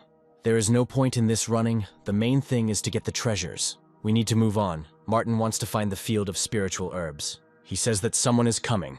Indeed, some people appear ahead. No need to be nervous, they are ours. This fat man means the Wang family. The members of this family are basically all fat. So when you see a plump person in the noble's place, it is almost always someone from the Wang family. He is Barry Van. He just came to see if he could help them. Barry recognizes Sitan. The Wang and Kong families are among the 12 great families. They are connected by one spirit, which may bring danger. Barry will accompany Zitan. She looks back at Martin. He tells her to go. Now they follow Barry. Nick asks what's next. Barry will be honest. Even though they got here earlier than the others, they didn't get any further than the Sitan group. The demonic dog in front stopped them. This is the same one that has been causing problems for Tian Shui Mountain lately. This dog is extremely strong, much stronger than they thought. He stopped them halfway. They can't attack him in any way. Now that Sitan is here, they can deal with the demon together. Sitan asks how many people are in their group and what happened to those who fought at the stone gate. Barry will tell her the truth. These people are from other clans, and they were killed by them. Huang asks why the Wang family killed so many people. These people have too high an opinion of their abilities. They tried to steal the jade pendant from them. So Barry has one too. This jade is strange. Seaton advises to get rid of it as soon as possible. Barry asks why she says that. Maybe she had a pendant too and threw it away. This boy deceived her. The pendant does not pose a danger. This thing is very useful. At least the pendant helps to avoid attacks from monsters. Without it, it would be more difficult to get here. Martin's words are true. Whether to believe them or not is up to them. Seaton is also trying to warn them out of the kindness of her heart, and they can decide whether to listen to her or not. Martin brainwashed her. It is difficult for an ordinary martial artist to get out of this hidden kingdom alive. He, Terry Chain, cannot be weaker in martial arts skills. He's a long way from Martin. We must hurry and move on. Seaton asks how strong the demon dog is, and if there are enough people here to fight it. More than enough. They now have 2 martial arts clans, plus a few people from the Wang family. Working together, they can definitely handle this monster. There is a fork here. On one side grow carnivorous flowers. A golden glow comes from the other side. This path is dangerous. It is full of man-eating flowers, but it leads to where the demon dog is, into the very heart of the ruins. And although the other path is not dangerous, there is nothing there. From there comes the energy of the spiritual herb field. We must give Miss Kong the jade pendant. Hank is fat and has tough skin, so he won't die without the pendant. If Seitan takes it, he will be able to pass peacefully without getting hurt. She looks back at Martin. He says that he will go a different way, separately from them. And also, don't touch the pendant. Terry is right. This guy is a coward. He only dared to go down the road where there is no danger. Sitan refuses to take the pendant. Barry tells everyone to surround her and protect her. They pass through a field of carnivorous flowers. If everything goes smoothly, Sitan will see this dog. Let's be honest, Barry certainly came here for the same thing. They pass the field. Since they are from the greatest families, their goals coincide. Sitan asks why Barry is helping her then. After all, they are competitors. He already said that there was no other way out. His people were not enough to get around the demonic dog, so they needed help. Seaton hopes that this is the case. There is no point for the Wang family to treat her too well. At this moment, they can only move on. If there is a truly special thing here, the Kong family must get it. Meanwhile, Martin comes to a dead end. So he will make the passage himself. He breaks the wall. Of course, this is it. This is truly a spiritual herb field, and there are dozens of elixir plants here. A few herbs will be enough to raise the level. Martin will do it right now. There are 35 spiritual plants in total. The harvest is very rich, judging by the age of the herbs. This ominous place has existed for at least 2,000 years. It is unknown whether this place has any relation to the great disorder in the cultivation world 2,000 years ago. This must be the heart of the dungeon. I have to go and see it. Meanwhile, Sitan and Barry's groups had almost arrived. Everyone should be careful and alert. It is quite dark here. Something like a throne can be seen ahead. Ben feels a powerful breath ahead. Perhaps a demon lurking in the darkness above. They brought the master a beauty, just as he wanted. Seaton asks what this means. She herself said that the Wang family were competitors. This was to be expected. The reason why Barry allowed Sitan to get here safely was to sacrifice her. Master loves beautiful girls, especially ones like her. So it was Barry who killed all those people at the stone gate. They should have given up their partners voluntarily. Then they wouldn't be dead. All their women are with the demonic dog. And the Wang family isn't afraid that the Kong family will start a war against them after this. The thing is that Zitan doesn't know what is stored in this dungeon. It's not worth saying that no one is above the 12 great families. If one were to find an immortal treasure in these ruins, one could increase the strength and status of one's clan. When the time came, the Wang family would hardly be afraid of the Kong family anymore. You can't blame Barry. He's doing it for his family too, but he believes that Zitan would do the same. She's not that mean. Suddenly, someone shouts to stop making noise. The voice is too loud. It must be above the level of the battle clan. This is a demon dog. He wanted 3 beauties, this one more beautiful than the others. Barry did a great job. She really is pretty. Now that he had completed the task, the Wang family could of course continue to search for the immortal treasures. Let them continue. A bunch of idiots. There is no way for immortal treasures to come from here. If they were here, the demon dog himself would want to get them. The gifts of the cave await them. Once they find them, their power will know no bounds. Juan asks if Barry can take them with him. Otherwise, they won't get out because of the demonic dog. Naturally, they do not dare to claim the immortal treasure. They will simply take other treasures. They paid a high price to be here. They can't leave empty-handed. Then from now on, they belong to the Wang family and must listen to Barry's orders. Then he will give them some good things as needed. As the master sees it, these people are now his allies. The demon dog tells him to hurry up and not distract him from the beautiful women. He tells Satan to smile at him. She refuses. If she does not obey the owner, he will not be polite to her. Satan says it's easier for him to kill her than to subdue her. Nice, she has character. Martin makes another pass. He finds a sarcophagus. We need to see what's inside. Of course, all these jade pendants are from here. The quality is not bad. It used to be a spiritual weapon. It's a pity that now its level is too low. After so many years, it has become a simple artifact. No better than the sword that Martin received at auction. It is possible to restore good weapons. This fresco depicts a disembodied demon, which may be associated with this cave. We need to speed up, they're almost there. Ahead is the last unexplored place of these ruins. There are definitely treasures there. With such a powerful demonic dog, the treasures here must be extraordinary. Here Barry sees Martin. He says he was just taking a walk. Barry and the others look into the sarcophagus. So much jade. They will take some. Barry wonders why there are only jade pendants and where are the immortal treasures. Barry tells Martin to stop and asks what he has in his hands. When he entered the dungeon, he had nothing with him, and now he is holding a weapon. It is, of course, by the sarcophagus. He does not dare to steal the immortal treasure from the Wang family. It was indeed in the sarcophagus, but it was not an immortal treasure, and besides, it had nothing to do with their family. Barry tells him to give it to him or he will kill Martin. He asks how he will do it. Now they are all people of the Wang family and must obey Barry. If it weren't for him, the demon would have finished them off with one paw. Without him, they wouldn't be able to get out of this hidden kingdom. For Satan's sake, they don't want to take any action against Martin, so it's better for him to give the weapon back in a friendly manner.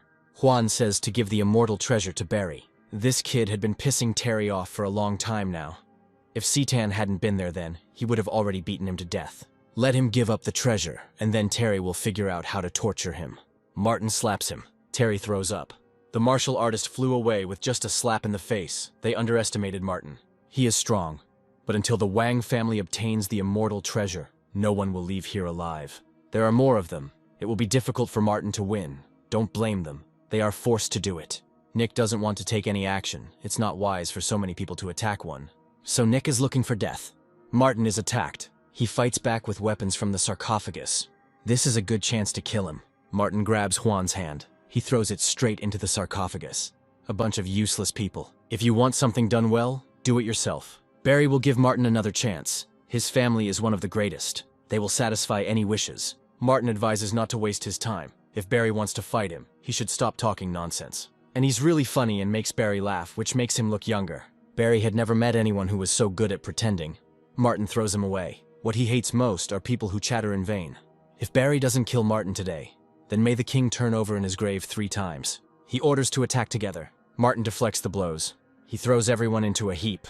Nick says to hurry up and save Miss Kong. Those bastards from the Wang family have given her into slavery to the demon dog. Then Nick needs to quickly throw away what he has in his hand. Although it's a pity, it's better to listen to Martin. They had to destroy him. We need to ask the demon to deal with this weird kid. They can't leave it like this. The immortal treasures must not be lost. The master will do everything for Barry. Martin won't be able to get out of these ruins alive. Even though the demon dog admires Zitan, She can't continue to act like this, otherwise he will be very angry. He will give her one more try, let her go to his lap. Seaton tells him to sleep it off. Then let her not blame him for being rude to her. Here Martin appears. Finally, Seaton waited for him. The master has something to decide. This is the same brat who humiliated Barry. This boy stole the Wang family's treasure. We must take action and kill him. He was definitely finished. The demonic dog would crush him with one finger and leave only bones. He should have treated the Wang family with respect. This dog gives Seaton a feeling of an unbreakable aura. If Martin can escape, he shouldn't worry about her. There is nothing unusual about him outwardly, but this aura is in the process of purification. There can be no mistake. The demon dog is right. It is him. The demon attacks Barry. He was wrong. He should have gone for that kid. The demonic dog kneels before Martin. So many years have passed, and finally he found his teacher. The demonic dog knelt before Martin. He asks who he is. The demon says he is the dog's messenger. After all, it was Martin who raised a Tengu named Wang Di. True, but he left this world 2,000 years ago. Although Wang Di was raised by Martin, he was like a brother to him. 2,000 years ago, Martin practiced asceticism. Just at that time, there were great disasters in the immortal world. When he came out of retreat, a third of the cultivators died. Wang Di was in the body of a heavenly dog. He had considerable aptitude in cultivation practice, and by the time Martin appeared, he had already ascended. The demon dog is his descendant. He has been sleeping all these years. When Wang Di left this world, he asked to convey a message from him to Martin. Who would have thought that the demonic dog would wake up, and the world would change so much? He thought that he would never see his teacher again. He did not expect this. Although the Tengu does not have much of a pedigree, this dog is indeed a descendant of Wang Di. He asked me to convey a few words to Martin, a speech about the turmoil in the cultivation world 2,000 years ago, and about some important things related to ascension. There are many ears here, it's better to talk in private. At the critical moment of ascension, Wang Di instructed Martin to convey a message. There must be many secrets that he must tell. Since all these people are bothering them, the demon dog will simply kill them. They ask for mercy. Terry and Seaton's families were good friends. Let Martin spare Terry's life. The demon knows the boy, but begging him now is useless. Only Seaton can help persuade Martin. The dog hates people like them the most. They only provoke him to kill them. Martin says not to get your hands dirty. These people won't live long. Hot, the jade pendant burns like fire. A black fog appears. It seems that this is the same incorporeal demon that caused chaos in the cultivation world 2,000 years ago. The pendants break, and demons emerge from them. They are attacking. Almost everyone in Seaton and Barry's groups is pierced by tentacles. Seaton asks what's going on. Martin says it's a disembodied demon awakening from the jade pendant. Previously, he possessed the body of a little girl from the Tang family, apparently. Everything starts from here.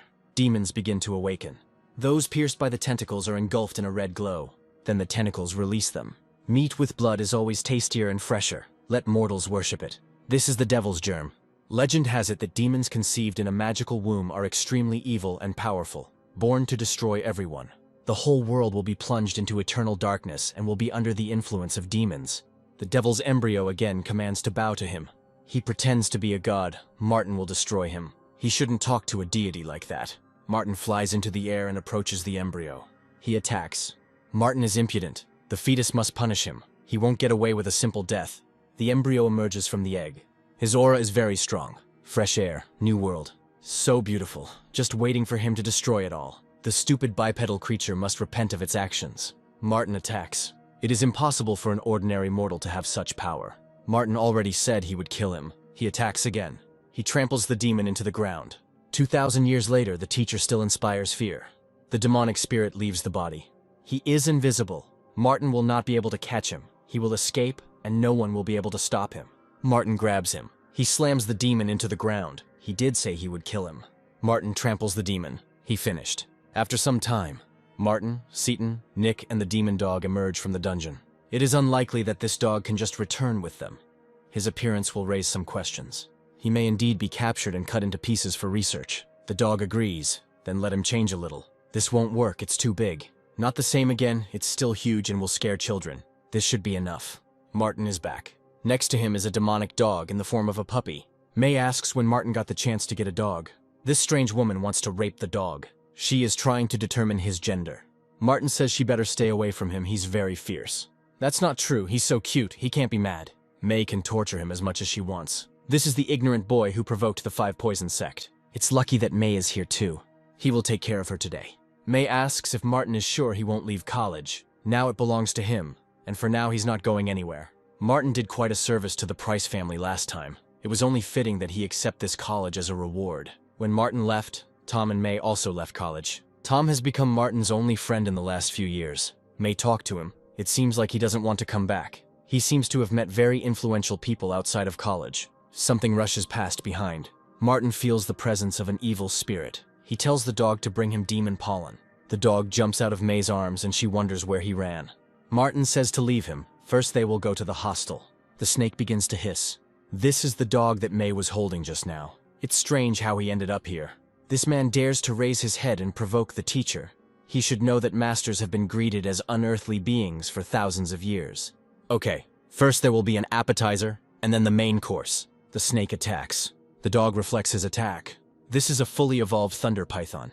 It's unclear how the dog did it so easily. The snake rises. He attacks again. The dog suddenly turned out to be a huge demon. With such weak combat power, this trash dares to attack the teacher. The dog tears the snake apart. We must run! So he wants to escape. It won't work. Dog attacks python owner. Jinzu has been dangerous lately. It's best not to go out unless necessary. Martin asks what the danger is. Recently a murderer has appeared who, together with his spiritual serpent, comes out at night to suck human blood. In just a few days, hundreds of people were bled dry. They died very painfully and unjustly. The Martial Arts Association issued an arrest warrant, calling on Jinzhou masters to come after him for a large reward. Someone managed to take a photo of this man. Then the demon dog appears, dragging the python's owner along with him. This is that killer, and also with the demonic dog. No need to pretend. If May was that scared, she wouldn't have kept that photo on her phone. She's not such a fool as to pretend. The dog throws the python's owner to the floor. This is the inner alchemy of this python. The dog turns into a puppy again. He jumps onto the sofa and curls up into a ball. So this is that cute little dog. Martin asks the python's owner if he has come to kill him or May. Both of them. He is the fourth guardian of the 5 poisons. If Martin dares to touch him, this sect will not let him go so easily. They have good pollen. The quality is really excellent. For this, Martin will let him go. Let him bring even more demons to take revenge. Let him hurry to get rid of the old man if he is afraid to hear the names of the 5 poisons. The head of the sect calls him. Martin snatches the phone from him. He declines the challenge. Martin can give away this man's corpse. The Martial Arts Association has offered a reward of 10 million yuan for the capture of this killer. He can choose the monster's internal alchemy or the capture reward. For this 4th keeper of the 5 poisons, they simply give money. Not even a corpse is needed. May will go first. She still has classes. Martin tells her to wait. He doesn't want her to leave. Let her just say so. And there will be people here to accompany him and do whatever he orders. May thinks too much. Martin doesn't care who she is. But he wants to remind her that she can't always be as lucky as she is today. The people who came to kill her met him by chance. Therefore, he suggests that she leave here. Otherwise her enemy will not calm down and she will be in danger. May has a better solution than just hiding. They can live together. She will always be there, and Martin will be able to protect her. She's so smart. Then they'll talk some more. She'll go pack her things. Just like 2,000 years ago, Martin is still popular among girls. No need to talk nonsense. It's time to discuss what Huan Di asked Martin to tell. 2,000 years ago, he was in retreat for 200 years. Before that, Huang Di was approaching the limit of his ascension. He said that Martin would ascend to the heavenly kingdom when he went out of the gate. Something happened that caused Huang Di to ascend before Martin could get out of the gate. The dog says he was looking for him the night before his ascension. Huang Di said that the Dentian road was about to be closed. He said that time was short, so he decided to ascend immediately, without waiting for Martin to leave the gate. Having managed to ascend before the heavenly path closed, Huang Di became the last cultivator on Earth to ascend to the heavenly realm. The disappearance of the heavenly path is not such a trivial matter. For 2,000 years, the spiritual energy of the earth has diminished. During this time, there has been no one heard of anyone ascending to the immortal world. Huang Di also said that the ascension process may not be as good as the cultivators say. No one has ever returned from there, and no one knows what happens after ascension. He also said that the ascension is likely a shocking scam. Huang Di seemed to have discovered something, so he decided to take the risk to see it with his own eyes, and he said something else. Martin asks what he said. One day, if the curtain of some heavenly kingdom opens and the immortals come, it will prove that his guesses were correct. The curtain will open and the immortals will come. These 2 sentences contain an amazing amount of information. However, although Huang Di is one of the demon emperors, the dog does not think that the coming of immortals to Earth is possible. The Emperor would not have guessed in vain. He must have known some secret things. After he ascended, the cultivation realm fell into chaos. Invisible monsters invaded, and countless monks died. The dog slept through the disaster to escape it. With the road to heaven closed and invisible, disembodied monsters causing chaos, there may be a connection between the two situations. And now that the demon has appeared again, everything has changed. Martin has no idea what to do now, so he better finish the 100,000th cultivation level as quickly as possible. He tells the dog to take the corpse of the fourth guardian and take it to the Martial Arts Association to exchange for the internal alchemy of demons. Martin will also leave. He needs to decide something. It will be done. The dog returns to his original appearance. Let him put on a cloak. No need to scare people. Martin needn't worry. Then he will go. This time he collected a lot of herbs. It's easy to make noise in college, so you need to find a quiet place to create elixirs. It's time to fill the gap of this cultivation. A cloaked demon dog comes to the Martial Arts Association. Perhaps this is the man they were looking for. Let them hurry up and give him the internal alchemy of demons. This monster has been doing evil in Jinzhou for a long time, and it is impossible to count how many innocent people it has killed. It is finally dead. Yang asks if he can know the name of the person who came. The dog says, Kim Lee. He still has things to do, so let him be rewarded quickly. He dresses like a pensioner. Low social status is the path to success. This is the inner alchemy of demons. Yang asks if Kim is interested in joining the Martial Arts Association. The dog says it's not interesting. If he joins the association, Yang can give him the last internal alchemy of the demonic beasts. The teacher needs these elixirs urgently, so it would be nice to bring more. The dog says that he agrees that if he is given the elixir, he will join the Martial Arts Association. The registration is complete. He is now a full member of the association. In the future, they will receive tasks that need to be completed. Yang hopes that Mr. Lee will be able to come to the rescue. He's leaving. This man is of unknown origin. It is hardly reasonable to just take him in. His background doesn't matter. He can help them a lot. What the association really lacks now is strong thugs who can take care of some things for them. Yang doesn't know if these elixirs are of any use at all, but it was worth it to get such a powerful fighter in return. President Yang is truly great. Martin meditates in a cave. This amount of spiritual herbs will be enough for him to make dozens of elixirs. He hasn't cooked this much in a long time. This time the quality is much better due to more ancient spiritual herbs. However, one elixir does not give any effect. You need to continue. The 6th pill, the 9th, the 12th. This is already the 17th, and there are still no signs of any breakthrough. Martin will simply swallow everything left. He feels the boundaries beginning to weaken. Outside the cave, the witch Ashley runs away from her pursuers. She is told to stop. Ashley tells me not to chase her, and then she won't run away. Here she feels someone's aura. Martin comes out of the cave. Although it took a lot of spiritual plants, he barely rose to a low level. But after filling the cultivation gap, it won't be that difficult to rise this time. Apparently this guy's a cultivator. That's why the aura is so strong. Let Ashley return with them without resistance, complete her mission, and there will be no problems. I have an idea. Ashley calls Martin for help and calls him brother. These people are chasing her. She asks them to help her. We have to stop them. We can't let this man take Ashley. She climbs onto Martin's shoulders. He throws her off himself.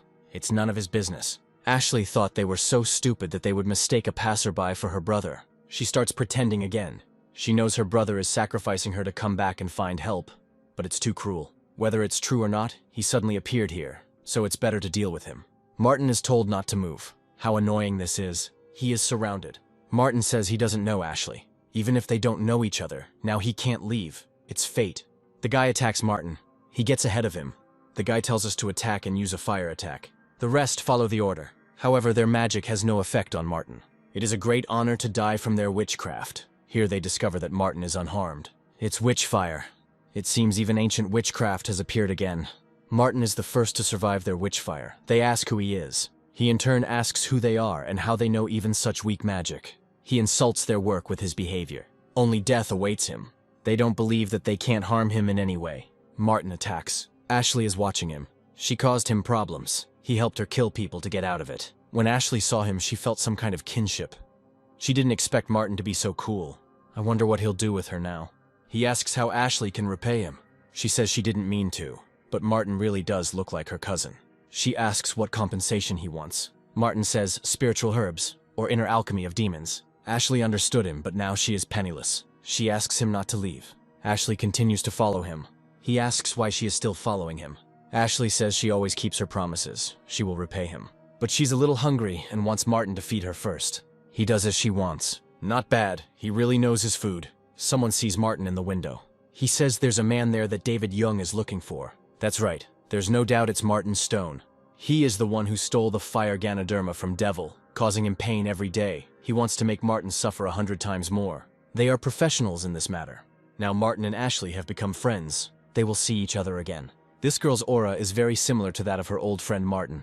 Let them come out. There are no people here, and no cameras either. It's good for them and good for him. This boy believed in himself so much. Martin asks which mountain they came down from. If he survives, he will be able to ask again. Let him meet his death. As a result, those who are going to attack Martin are beaten.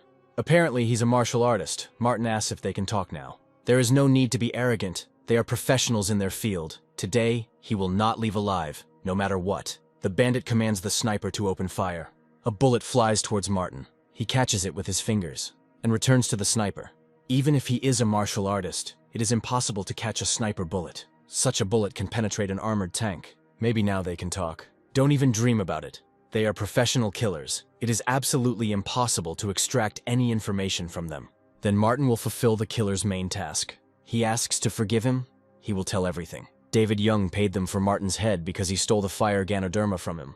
That Jang family again. They seem to be dismissive of Martin's words. He's leaving.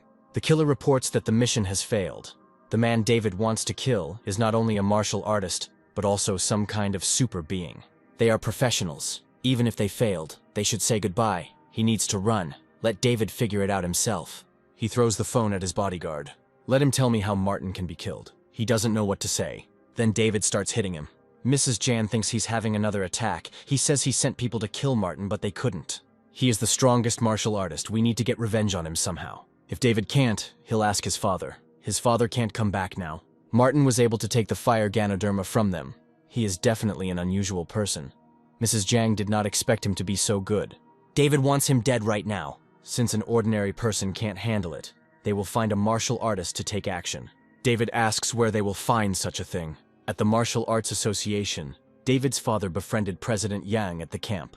They will ask him to provide them with the most powerful martial artist. Their family can afford any expense. Kim Lee brought 2 internal monster alchemies from the association.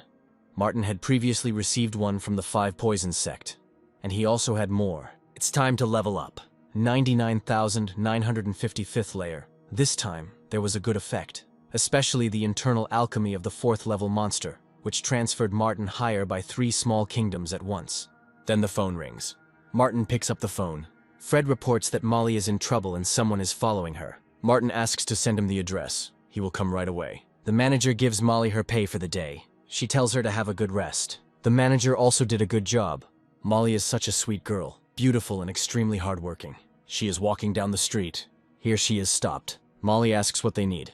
The guy turns to Erwin and asks if this is his daughter. He answers in the affirmative. She is really very beautiful. The guy asks if Erwin is sure he wants to sell such a beautiful daughter.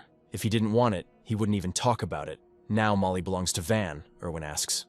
What about the money? Everything he owed has been paid off. Erwin is very grateful. This is the master of the Wang family. He will take care of Molly. No more suffering and poverty. Erwin did this for her benefit. He is shameless. Molly wants to leave. She is stopped. It's her blessing to please Alan Wang. No woman he had ever seen had escaped his attention, and Molly was no exception. Here Fred appears with his assistants. He tells Molly not to be afraid. They are from Martin. He is Fred Lee. He can be considered the main one in Jinzhou. He orders the girl to be released immediately. If he doesn't get out of here, he'll be without arms and legs. Today he is here, Fred Lee, and Alan will not lay a finger on Molly. No need to provoke. It affects his pride. There are no things in this world that the Wang family cannot afford. Today he, Alan Van, will teach Fred a lesson. These people are so powerful that it seems we will have to play for time and wait for Martin. Fred attacks. These people turned out to be martial artists. The Wang family is not like an ordinary family. Although Fred is also a master, he is too weak. The dogs raised in the Wang family's house are stronger than him. Perhaps he still thinks that the master from the Wang family can't afford something. Fred has already said that Alan can't just do this, but advises him to let them go and later admit his mistake to Martin. Let Fred go to his mother. Alan picks up the bat. He hits Fred on the arm. Alan asks if he can do it now. He can't. He's a pathetic little bug in front of Mr. Martin Stone. Let him just wait and then regret it. Alan hits Fred with the bat again. He asks if he will continue to be harsh in his statements. Fred says that if Alan kills him, he will smile, Martin will kill him anyway. He will provoke someone he cannot afford to provoke. Alan sees a man with balls of steel for the first time. If Fred wants to die, he will make it happen. Molly asks not to kill Fred. Alan will have to pay with his life. He is too brave. Indeed, it is boring to have fun with such a person.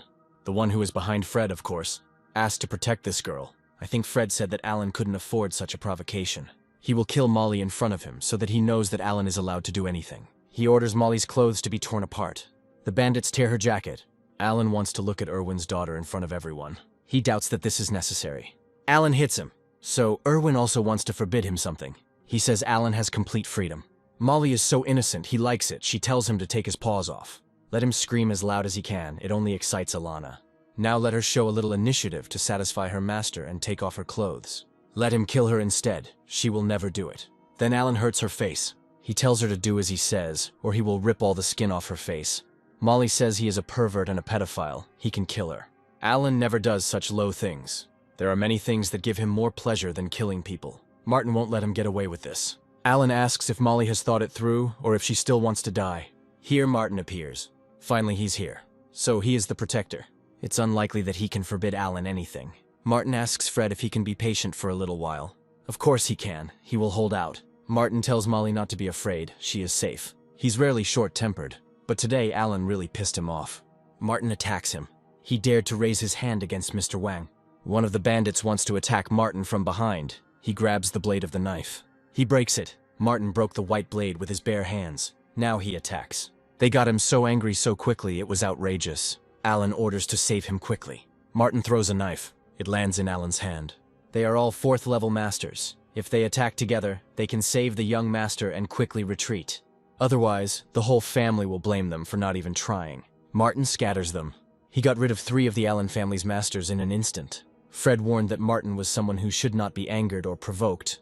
But what a pity, it was too late. Alan doesn't care who Martin is. He's a member of the Wang family, one of the 12 great families. These families are tens of millions of times more powerful than the largest clan in Jinzhou. If Martin dares to touch Alan, he will already be dead. Martin picks up the bat. He starts hitting Alan. Martin said he was angry and the consequence of anger was destruction. Alan asks to give him a break this time. He will give Martin as much money as he wants, and he will not use the power of the Wang family to take revenge, as long as Martin does not kill him. There are few people in this world to whom he owes anything, and even fewer who are dear to him. Whoever touches the wrong person will die. Alan asks to forgive him. He admits that he cannot stand in his way, but Martin strikes anyway. Mr. Wang is dead. Let Molly decide what to do with this old fool. Kill him or spare him. Erwin is her father, and he made a mistake. Everyone makes mistakes. And he's not ashamed to say it. If Martin hadn't come today, Molly can't even imagine how terrible her end would have been. Erwin asks to understand and forgive him for the sake of his family. In any case, he is her father. She is his flesh and blood. Molly will never forgive him. She is his favorite daughter. Good daughters don't point a knife at their father. Molly stabs him. She is too kind, allowing bad people to bully her over and over again. This time she won't kill Erwin, but if the situation repeats itself, she swears that she will strangle him with her own hands. Erwin promises there will be no next time. Martin hits him. Such a bastard will never repent. If Molly decided not to kill him yet, Martin will make him an invalid. He will never do evil again. Molly must have been very scared the first time she saw a murder. It's okay, Fred will get better. Meanwhile, Kim comes to the Martial Arts Association again. Yang offers him tea. Kim wants to get straight to the point. He asks if the internal alchemy of monsters still remains. Ever since Jung learned that Kim needed it, he searched for it and found it. The master desperately needs this alchemy. Kim must bring him as much as possible. Yang says not to worry and listen carefully. The internal alchemy of monsters he mentioned is in the Jang family. It's a big family. Yang asked them for a favor many times, but they refused, and finally offered one condition. They would give him the internal alchemy if he did one thing for them.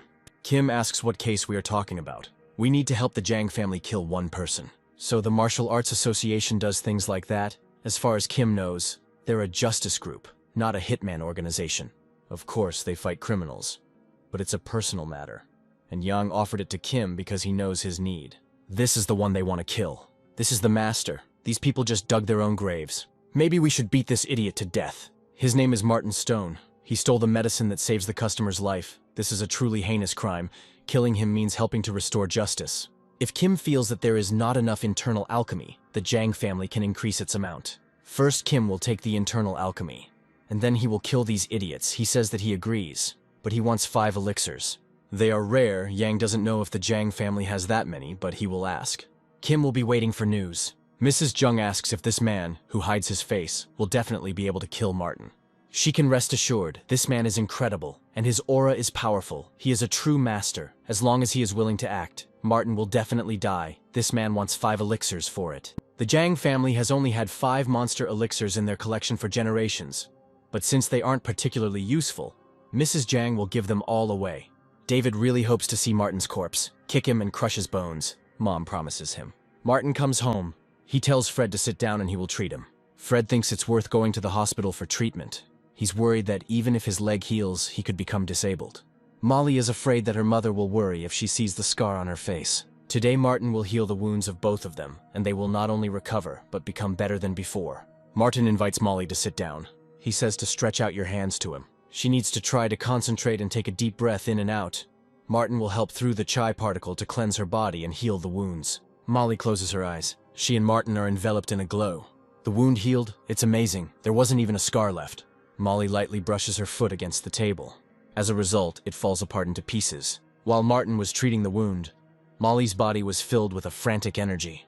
Now she has officially entered the body purification stage, which means that she has become a martial artist. She is not yet accustomed to such power. In the future, she will gradually learn to control it and become more powerful. This is amazing. Not only did the wound heal, but the strength also increased. The chi allowed an ordinary person to become a master. This is something only immortals can do. It took Fred 6 years to become a martial arts master. Martin has been in the purification period for too long, and the true QE in his body has already mutated. He had long since learned this. His chi particle was the best tonic for other cultivators. Fred extends his hands to Martin. He asks what he is doing. Fred wants Martin to help him heal the same way Molly did. There's no need for that. Molly was just a normal person, so Martin dubbed her true chi. And Fred is a martial artist himself. He doesn't have to go through all that. Martin places his hand on Fred's leg and then on his forehead. The feeling is so nice. The level also increased to 5th. Meanwhile, May goes to Martin with her things. From behind the door she hears Fred's voice, saying how good he feels and asking her to continue. So that's why Martin always ignores beautiful women. If he really found himself a boyfriend, he's in trouble. May bursts into the room and sees what is really going on. Martin asks if she always opens the door with her foot. May asks what they are doing. She misunderstood. Fred says again how good he feels. He is told to shut his mouth. Kim wanted 5 monster elixirs. The Young family prepared it for him. Mrs. Jung asks when he can kill Martin. He can leave him alive. David wants to kill him with his own hands to ease his soul.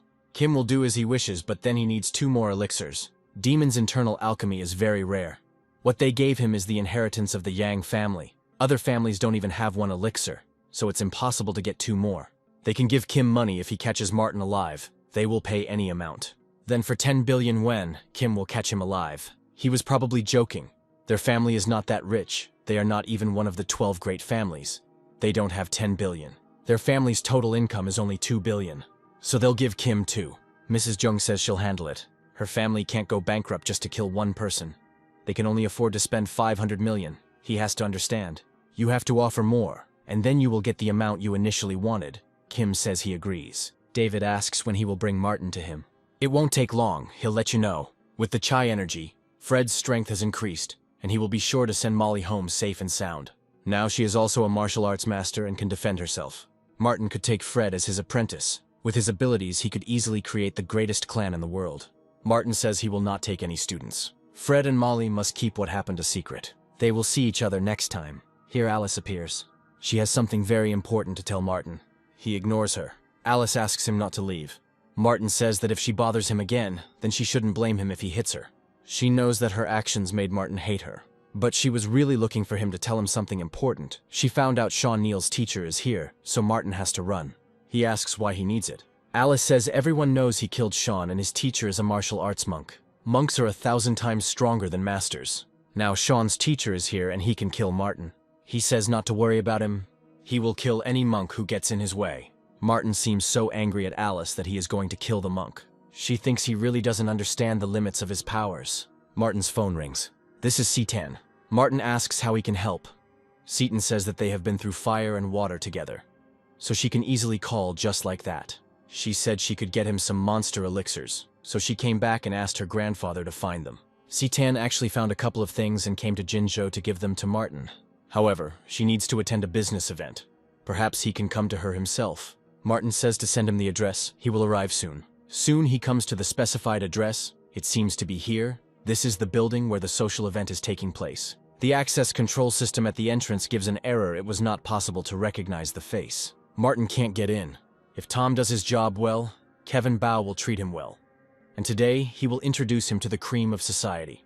Tom sees Martin. He asks how he ended up here. Martin says he has business here. This is Tom's friend. They went to the same college. Tom introduces Kevin Bao to Martin and says he is a big shot.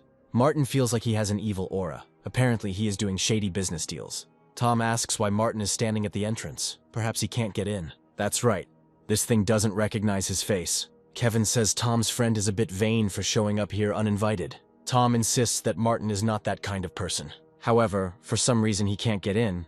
Kevin has often met such boys who have no power, so they try to get into social events in order to show off in the circle of their friends. Martin says someone invited him. No need to pretend. Kevin doesn't see anyone. He understood everything. But for Tom's sake, he will take Martin with him. He says it's not worth it. Let them come in, and he'll wait for someone and leave. Tom's friend is a little ignorant. He didn't even look Kevin in the face and refused his kindness. Such a rude person. Tom shouldn't have friends like that. The administrator reports that all guests of this event have been entered into the computer database. First, you need to use facial recognition. If the scan fails, they will not be able to enter. If someone is present temporarily, you need to provide the name of the person who invited you. Martin did say that he was invited, so let him come up and tell the name of the person who invited him. Kevin will see how well he can pretend. The administrator asks Martin who the guest is who invited him. Martin says Sitan Kong. The administrator asks to wait a minute. Then he says that, unfortunately, there is no guest with that name. Martin says she is also attending the event temporarily, which is probably why she is not on the list. Kevin finds it very funny that Martin keeps trying to get out of this. He advises Tom to stop communicating with such a friend as soon as possible. He has no power, and he also likes to lie. And most importantly, he does not admit his mistakes. Now Kevin doubts Tom too. He says that he is indeed wrong about Martin. It's time to come in. The banquet is about to begin. Tom goes with Kevin. Let him not get lost. His networking still needs to improve. Tom talks to Martin. He suggests that they talk about Kevin later, and that Tom should stay away from him. Meanwhile, Sitan searches for Martin and does not find him. She calls him. Martin says that he is standing right in front of the entrance. Sitan asks why he didn't come in. She's already inside. Then Martin tells her to wait for him. He returns to the entrance. The administrator thinks he has some more questions. Martin says the administrator has a caterpillar on his shoulder. He tries to find her. Then Martin rushes past him into the building. The administrator says he imagined it. Here he discovers that Martin has disappeared. Kevin says this is the golden table of democracy. Only outstanding people can sit at this table. Once he and Tom finish the deal, they might get the right to sit here. Tom is a professional, and this time everything depends on his competence. He promises that he will do his best. Kevin is relieved when Tom says so. Let him follow him, and he will lead him to the top of the Golden Society. Tina Tang appears. Everyone present greets her. Kevin also says hello and introduces himself. Tina hadn't heard of him. He gives her his business card. This is Director Tang, a beauty with a lot of money. If he was going to make friends, he'd make influential ones. Not like Martin, he's clearly not good enough. Meanwhile, Sitan is puzzled as to why Martin has not yet appeared. Here Tina meets her. She says it's hard to see Sitan. If Tina hadn't invited her to this meeting, they might never have met. Apparently Sitan never found the guy. She says there is no need to joke about her, she doesn't have time for that. Tina is also always busy and has no one. Sitan says it's time for her to find someone too. In fact, this time Sitan came to Jinzhou for another person. He will come soon. Let Tina allow her to introduce him later. Sitan has such a face, and she still says that she doesn't have a boyfriend. It makes her uncomfortable. Director Tang is quite an amazing person. It's unexpected that there is someone else comparable to her in beauty. I wonder who this beauty is, and if she has a boyfriend. She has a good relationship with Director Tang. She must be an extraordinary person too. It seems that she is the only daughter of the Kong family, which belongs to the 12 great families.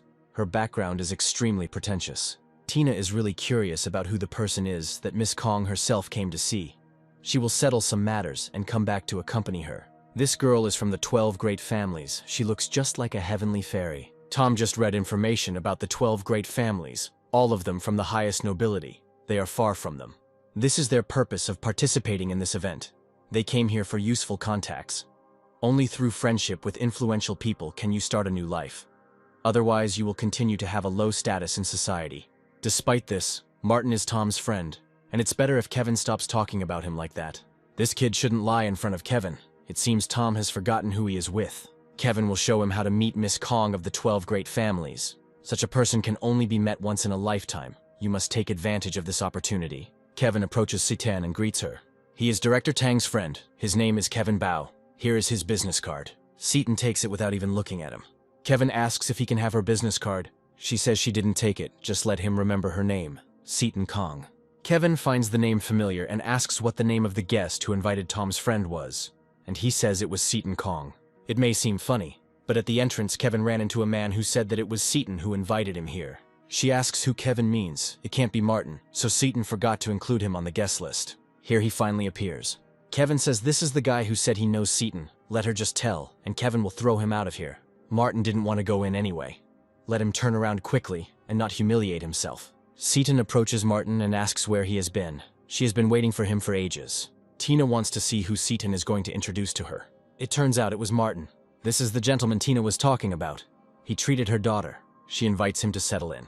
This kid knows both the principal and Miss Kong, and they seem to treat him special. Kevin asks Tom why he didn't tell him earlier that Martin knew such influential people. He didn't say, because Kevin would have made a mountain out of a molehill. Tom leaves. Kevin asks to come back and introduce Martin to him. Here are 5 monster elixirs that the Kong family has collected over the centuries. However, since the item is not particularly useful, most of these elixirs are lost, and Satan gives the remaining ones to Martin. Tina addresses him as Sir. Seaton says she could just call him by his name. Since the two of them are on good terms, Tina will address Martin as you. Since her daughter Lisa's injury, she is recovered from treatment. But recently Tina has noticed that she is not feeling as well as before, and often has trouble sleeping. Tina asks Martin to find time to examine Lisa. Martin says you can just go to the hospital. There is no need to call him. He is not even a doctor. Tina hired many famous doctors, but none of them helped, so she thought of Martin. Here someone shouts Tina's name. This is Matt Green, her daughter's father. The people present are surprised who dares to talk to the director in such a tone. They don't know him. He must not be a very famous person in Jinzhou. He's crazy to talk like that. Matt declares that the banquet is over, and it is time to leave. They ask him who he is to end the event. This is not a circus for him. Then Matt grabs the man and lifts him above him. He asks to let him go. Then Matt throws him into the wall. He doesn't want to repeat everything twice. The guests leave, thinking that Director Tang provoked a very influential person. Matt doesn't want to cause a scandal. He just wants to improve his relationship with his biological daughter. Tina says he doesn't deserve to call himself Lisa's father. She won't let him meet her. He's not welcome here. She tells him to leave. Matt knew Tina would say that, so he came prepared. He's trying to get Martin out. He doesn't react at all. He was told to leave. Tina says this is none of other people's business. She's nervous. Maybe this guy is her new man. If Matt keeps acting like a fool, she'll call the police. Tina started talking like the richest big shot in town. She thinks everything is the same as when she started, and calling the police will solve the problem. This is long outdated. Now is the era of martial artists. Whoever has the strongest fist is the boss. Over the past few years, Matt has successfully reached the level of a martial artist. That's where he got so much confidence to come to Tina again. Now he was going to teach this boy a lesson right before her eyes. Seaton says that Tina doesn't have to worry. Martin won't have any problems. Good joke. Matt can break boulders with his bare hands, and now he's going to smash this kid. He attacks. However, his blow is reflected by itself. Matt falls. Martin doesn't look for trouble, but somehow it always finds him. Apparently, he is also a martial arts master. Martin tells Matt to leave. This guy knocked him down without even hitting him. Lisa's case is of great importance, but he is not sure if he should take any more action. However, he is not finished yet. Lisa is his daughter, and sooner or later he will take her. Seaton asks what's going on. Martin says he will leave them so they can talk. Matt made a scene and left. It is not clear why he came. Although Tina met Seaton through business, and they hadn't seen each other for a long time, they were like sisters. There are very few people that Seaton admires, and among women, only Tina. She founded a huge company in just a few years without resources and experience. Even Seaton can't do that. Tina is a shark in business. They will be sisters forever, and she can trust her. Tina knows that the Kong family has a rich heritage and is one of the influential families. She only learned about the concept of the 12 great families 2 years ago. Just like the martial artists, she only heard about this community, but had very little contact with them. Tina wants to protect Lisa. She can't allow any harm to come to her. Seaton asks her to tell him more. Martin felt that Matt had a strange aura. It seems like it wasn't a coincidence that Lisa was attacked by a disembodied demon. There is some connection here. Evil spirits are appearing one after another, and it is possible that the world is about to change. Martin had a good harvest, 5 elixirs that Kim Lee had tricked into bringing, and 2 more from Saitan. 990,960th layer. This time Martin has risen 6 layers higher. He is 1 step closer to the goal. David asks why the man hasn't brought Martin yet. Mrs. Jang says it's okay. She saved Kim Lee's contact information and will send him a message now. Soon he writes that he must first go to the Tian Shui Mountains for treasure. But for this, he needs a starting capital of 100 million. He needs to hire a few people to help him. He's 100% sure he can handle Martin with these treasures. David says that they need to send Kim money quickly, because for them, it's small change. Mrs. Jang asks to give her time to think about everything. Initially, she thought that the 5 elixirs she gave to Kim were useless. However, recently, the Lan family has been looking for these elixirs everywhere. Their price is extremely high. These 5 elixirs are of great value. David says he doesn't care. Since he was a child, no one provoked him or dared to fight him. Now that Martin has appeared, he can't sleep peacefully and is in pain every day. Mrs. Jung asks David not to worry. Otherwise, he will get even sicker. She will immediately send money to Kim. Meanwhile, Martin gets a call from Eric Lan. He needed to find more elixirs, and he finally calls with news. Martin asks how things are. Eric says he is honored to be able to do something for Martin. Naturally, he has made every effort to fulfill his request. Martin asks to get down to business. Eric used all the power of the Lan family and searched all the families. Eventually, they collected 33 elixirs. 33 is really not bad. Eric did as Martin asked and hoped that he felt relief and that this amount was enough. Martin asks to send him the elixirs as soon as possible. So many years have passed, and he is still just as cold. It's been 3 days since they sent the money, and there's still no news from Kim. Mrs. Jung says she will write to him now and ask. He said that 100 million is not enough, and he found another treasure deep in the Tian Shui Mountains. More workers need to be sent, and an additional 500 million. When the treasure is dug up, the funds will be returned to them with interest. David says to hurry up and send the money. Mrs. Jung needs to think. Something is wrong here. She might think that Kim is lying to them, but that's impossible.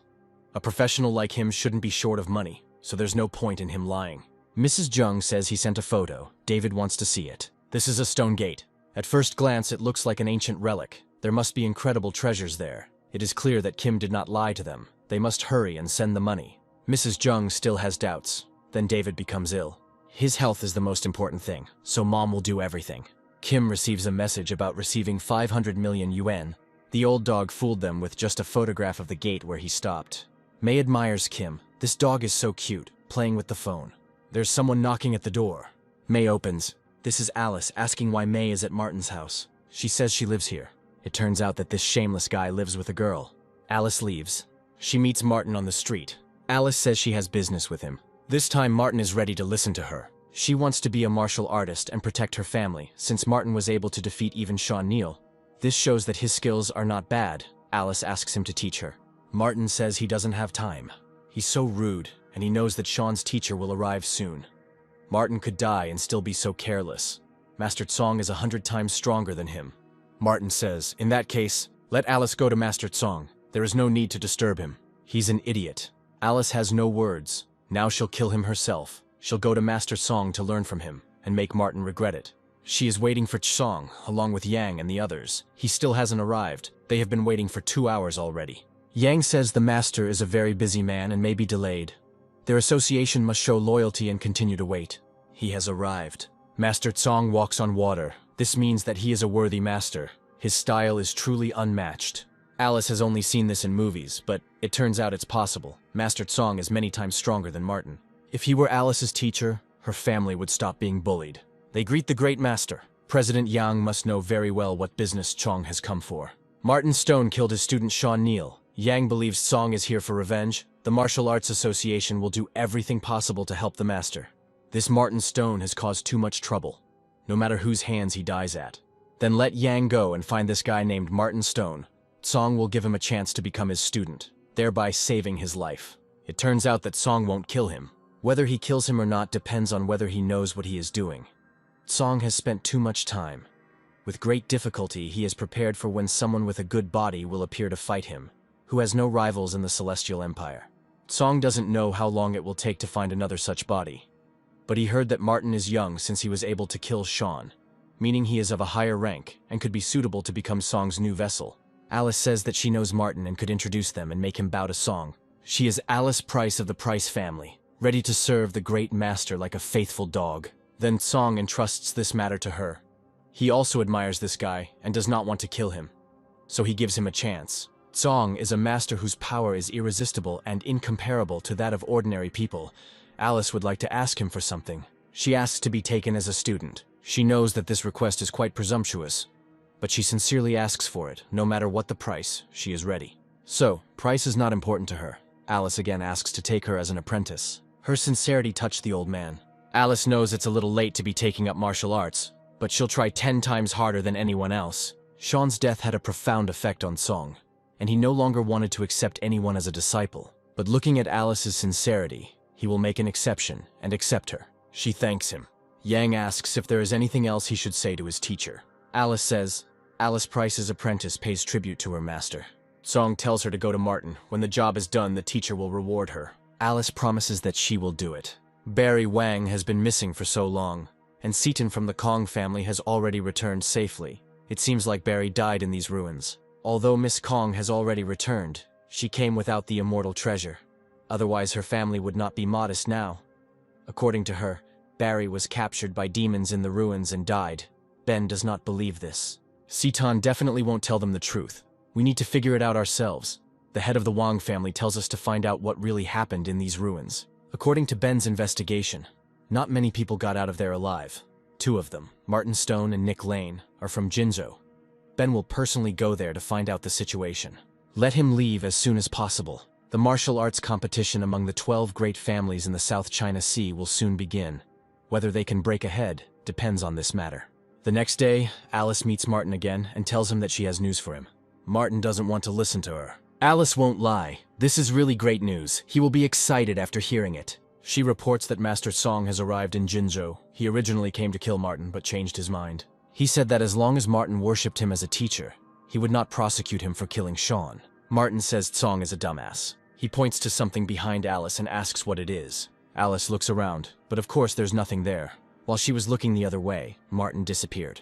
Alice came with good news. She didn't think he was so stupid. She tells Song that she couldn't solve the case. She didn't expect Martin to be so stubborn. Jung says he will challenge him through the Martial Arts Association and personally break his arms and legs. Jung assures that he will take care of it. Jung will get his way no matter what. Sometime later, Martin comes to Molly and Helen for dinner. Thanks to him, Helen recovered. Moreover, Molly is now a martial arts master and can protect her mother herself. For some reason, Martin doesn't laugh. It's as if he always has the same expression on his face. Molly assures him that she will definitely make him laugh in the future. Someone is knocking at the door. Molly opens. At the door are Yang and the members of the Martial Arts Association. Molly asks who they are looking for. Yang tells her not to worry. They came for Martin. On behalf of Master Song, they present him with a challenge to a duel. In 2 days, at the Martial Arts Association, Master Song is going to destroy Martin with his own hands. He asks how they found this place. They are a martial arts association. It is not difficult for them to do this. The master will punch Martin in the face if he does not kneel. So let him take the letter and prepare to die. Martin says it's time for them to go. He doesn't have time to take any challenges. Master Song personally signed the letter. In other words, the summons could not be ignored. Martin tells him to go away and not disturb him while he eats, so he really won't answer. Martin grabs the letter and tears it up. He's acting like a girl. Yang won't persuade him. He leaves this matter to those who came with him. It's not clear why Martin is behaving like this. Now he'll be taught a lesson. Yang tells him to stop. He says they will come back. Martin tore up the challenge from Master Song. They could have punished him. Jung isn't sure he can beat him. Martin killed Sean Neal and Master Smith. Jung will die in the blink of an eye and no one will be able to fix it. But in the end, Master Song will become very angry. Jung asks if they saw the girl who was with Martin. Perhaps he is going to attack her to force him to accept the challenge. But such an act could provoke him, and they would become targets of revenge. Jung is confident that when Martin agrees to fight Master Song, he will automatically sign his own death warrant, and there will be no revenge against them. After some time, the members of the association find Molly. One of them attacks her from behind. Molly sees him and manages to hit him first. It turns out that they are also martial arts masters. Fred guesses that they were sent by that man from the association. They didn't know that he was still involved in the affairs of the association. Fred attacks. It's amazing how his strength has increased so much. Don't meddle in something that's none of your business. President Yang won't let him go. He's as much of a piece of shit as they are. Fred attacks again. Since Martin cured him, his punch has become very powerful. He used to be constantly bullied by members of the Martial Arts Association, but now he throws them around like boogers. It seems the association is against Martin. They should inform him as soon as possible. Soon Molly and Fred come to Martin. Just because they ignore Sangha doesn't mean they can't take it for granted and go to the Martial Arts Association and destroy him. Mrs. Jung and David are still trying to contact Kim, but it seems they have lost contact with him. He doesn't pick up the phone, doesn't answer messages, which means he's gone. David thinks he has a bad signal and messages aren't getting through. It goes without saying to him that people like Kim wouldn't lie to them. Mrs. Jung tells David to go to the association. This man was recommended by President Jung. He needs to ask him what happened. Meanwhile, Ben Wang arrives in Jinzhou. It's actually a small place compared to the capital. Ben gets a call from his father. There is an emergency situation. He wants to warn him. The Pang family has made their move. He doesn't know what's going on, but they're already in Jinzhou. And according to the news, they're still important figures in the film industry. Ben must understand how strong their connections are. He says everything will be fine. They have some contacts with the Pang family. This time Ben will work hard to have a good relationship with them. They go to the Jinzhou Martial Arts Association. The association is a public organization, but most of them secretly serve the Wang family, so it will be easier to use them. Yang scolds the association members for not being able to handle the girl.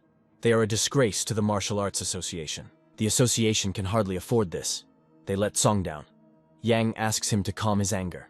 Then, one of the association members runs in, calling for the president. Yang says he will kill him if he causes panic in front of the guest. He is informed that Martin Stone is going to visit the association. This is serious business. Yang hopes it's not a lie. He checked everything. Martin will arrive in a few minutes. Apparently, this child realized all his stupidity and came to ask for forgiveness. Song says he's waiting for him, but even if Martin gets on his knees to make amends, he won't just back down. Apparently, Martin finally understood everything. It was not too late. Then Alice would ask him for a favor to the master. At least the consequences of his grave crime could still be avoided. Here, Mrs. Jung and David appear.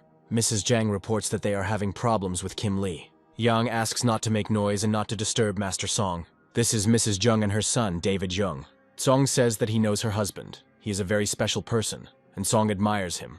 Then he might know where David's father is and when he will return. Mrs. Jang asks not to disturb the master with such questions. Father will return when he can. Chong asks what brings Mrs. Jang here. She says that she came to President Yang because he introduced them to Kim Lee. Mrs. Jung gave him the task of killing Martin, and a lot of time has passed. But not only was he not caught, but Kim himself disappeared. Yang says don't worry, Master Tsong is here to kill Martin. So, he caused trouble for Master Tsong too. Moreover, this guy will come here soon. And since the master is here, Martin will be dead. Then they will be here and see it with their own eyes. It's so exciting. Thanks to Master Tsong, Martin is now doomed to die. It's such a relief. Today David will see it for himself. At this point, someone tells Tsongu to come out and greet Mr. Martin Stone, calling Tsongu a cur. This is outrageous. He dared to insult the master. Yang will definitely rip off his skin and tendons. Chong says children are so ignorant and fearless. Today this child will understand that he should not behave like that with a great master. Tsong, Yang, and Alice go out to meet Martin, Molly, and Fred. Yang tells them to kneel down and make amends to Master Tsong, or they will all die. David states that after Martin is destroyed, he will prepare his bones and feed them to the dog. Martin asks Jung if he gave the order to kidnap Molly. Yang says even if it is him, it doesn't matter. People like Martin do not follow the master's orders. They only harm their family and friends with their existence. Martin is ready to attack. He attacks Yang. He falls. Then he gets attacked by Molly. Martin advises Jung to remember that he should not get involved with Martin, and even more so with his loved ones. Jung asks Tsong to save him and kill Martin. He dares to hurt people in front of the master. He seems like a presumptuous fool. Yang admits that he is strong, but he is nothing in front of Master Tsong. So Jung thinks that the master will protect him. Yang is confident that Martin has no chance of surviving a fight with Song. It looks like he should make his move now, because this body is much better than Sean's, and if he gets it, his strength will increase 100-fold. Here, Tsonga calls out to Alice. She asks for Martin's life to be spared. Tsong doesn't know it, but Martin has been a great help to the Price family, and Alice doesn't want to be indebted to him, so she has the courage to intervene. It's amazing that Martin is so young and already has such abilities, so Tsong will give him a chance. He wants Martin to bow to him, surrender, retreat for 3 years, and then Song will forgive him. Martin says it's nonsense. He's not going to give in to him. Alice finally gave him the chance she asked the master himself for. No need to act like a fool. He should quickly admit his mistake and kneel down. This is just some kind of circus. Alice says that Martin really let her down. There is a great master standing in front of him, whose power shakes the entire planet. You can't be so arrogant. So Alice thinks that this master is great. Martin advises her to take her words back, or he will destroy her. The more he drags this situation out, the more he irritates the master. Mrs. Jung is sure that they will soon see his death. Alice says Martin is just sick. Then he hits her. She's falling. Martin dared to raise his hand against Song's student. Now he will definitely not forgive him. The master will bring him to his knees and Yang will step on his head. There is no doubt that this is definitely the end for him now. However, Martin stops Tsonga's strike. So that means that's all his power. But Martin will give him another chance. Tsong is confident that he will destroy him this time. He may think he is already dead. What a terrifying blow. This must be the master's last move. There is flame on his fist. David does not believe that Martin will survive such a blow. He is ready to repel the blow. Chong and Martin collide. Martin's blow sends Tsong flying and crashing into the wall. The master is defeated. It is impossible. Chong is a great master. It cannot be that he lost. But Martin said he was just a dud. Fred says Martin is more powerful than Songa. He's just an old dog. Alice doesn't believe that her teacher could lose. David asks what they should do. Then Kim appears and asks what the noise is. It's good that he's here. Let him hurry up and destroy Martin. The Martial Arts Association is in trouble. We need to kill him. They will be very grateful to Kim, and will build a monument to him. Yang thinks that Kim is mysterious and unpredictable. He definitely has the strength of a master. He looks quite relaxed, so he should be even stronger than Master Song, and the victory is definitely theirs. David says the Yang family will pay Kim 500 million yuan. He hits David. He asks why Kim hit him. He tells Martin that he came late, but he will kill these scumbags. They all have asses instead of heads, since they provoke not only the teacher, but also Kim. Then Ben appears and tells them to stop. Yang says that the Jinzhou Martial Arts Association has been loyal to the Wang family for many years. Today Martin Stone is here. He is causing them a lot of trouble. Yang asks for help. In his youth, Song worked for the Wang family. He asks Ben to kill Martin. It so happened that Ben was looking for him. He is from the Wang family. The power of the 12 great families is unstoppable. Even if Martin really could turn everything upside down, the Wang family would not let him go. Ben asks Martin to come over and says that he has some business with him. Martin just looks at him. One of Ben's bodyguards says that the master called Martin. He should come. Kim attacks the bodyguard. He can't talk to the teacher like that. Kim will beat him to death. I wonder what he's capable of. And Kim really isn't afraid to publicly hit a person from the Wang family. Ben hasn't seen such a brave person for a long time. Kim says he twisted their family. Let Ben kneel before the teacher of his own free will, or he will break his legs. Ben prepares to attack. Yang is confident that his strength is superior to Martin's and Kim is finished. He has no shame or conscience. However, Ben fails to defeat Kim. It seems he underestimated him. Apparently, Ben's bodyguards were scared and will just stand there and watch. They forgot about their duties after so many years of living with the Wang family. Ben doesn't have infinite patience. They won't die if they do this. The Wang family will take care of them for the rest of their lives. But if they do nothing, Ben won't let it go. In that case, they agree to do so. Ben hits them with a flash that drains the energy from them. His family's secret technique can really bring forth powerful strength. Kim asks what kind of witchcraft this is. Martin says this is a technique of the Wang family. Since the members of the great families have the same bloodline, they can briefly obtain other people's spiritual cultivation power through a secret technique. However, this is just a trick. Ben feels even more powerful. Now his power is enormous. It looks terrifying. Now Martin will definitely die. Let them and Kim prepare for death. Kim says Ben is so fat you can't even see his face. He's going to destroy him. And this is interesting. Kim wants to show her real body. Martin says no need. Better not to stick your neck out. Ben looks so strong. This time everything has to work out. Martin will definitely die. This is the first time Ben uses his family's secret technique. Martin has never known such great power. But Ben will allow him to feel the full horror of this power. Martin easily parries his blow. Ben flies upward, no longer emitting light. He falls right on Yang. It was unexpected, but the first attempt to use the secret technique did not work. Ben still doesn't believe that Martin can be that good. He strikes again. As a result, Ben is carried far into the sky. 5 minutes later, he still hadn't fallen. Here he falls on Yang again.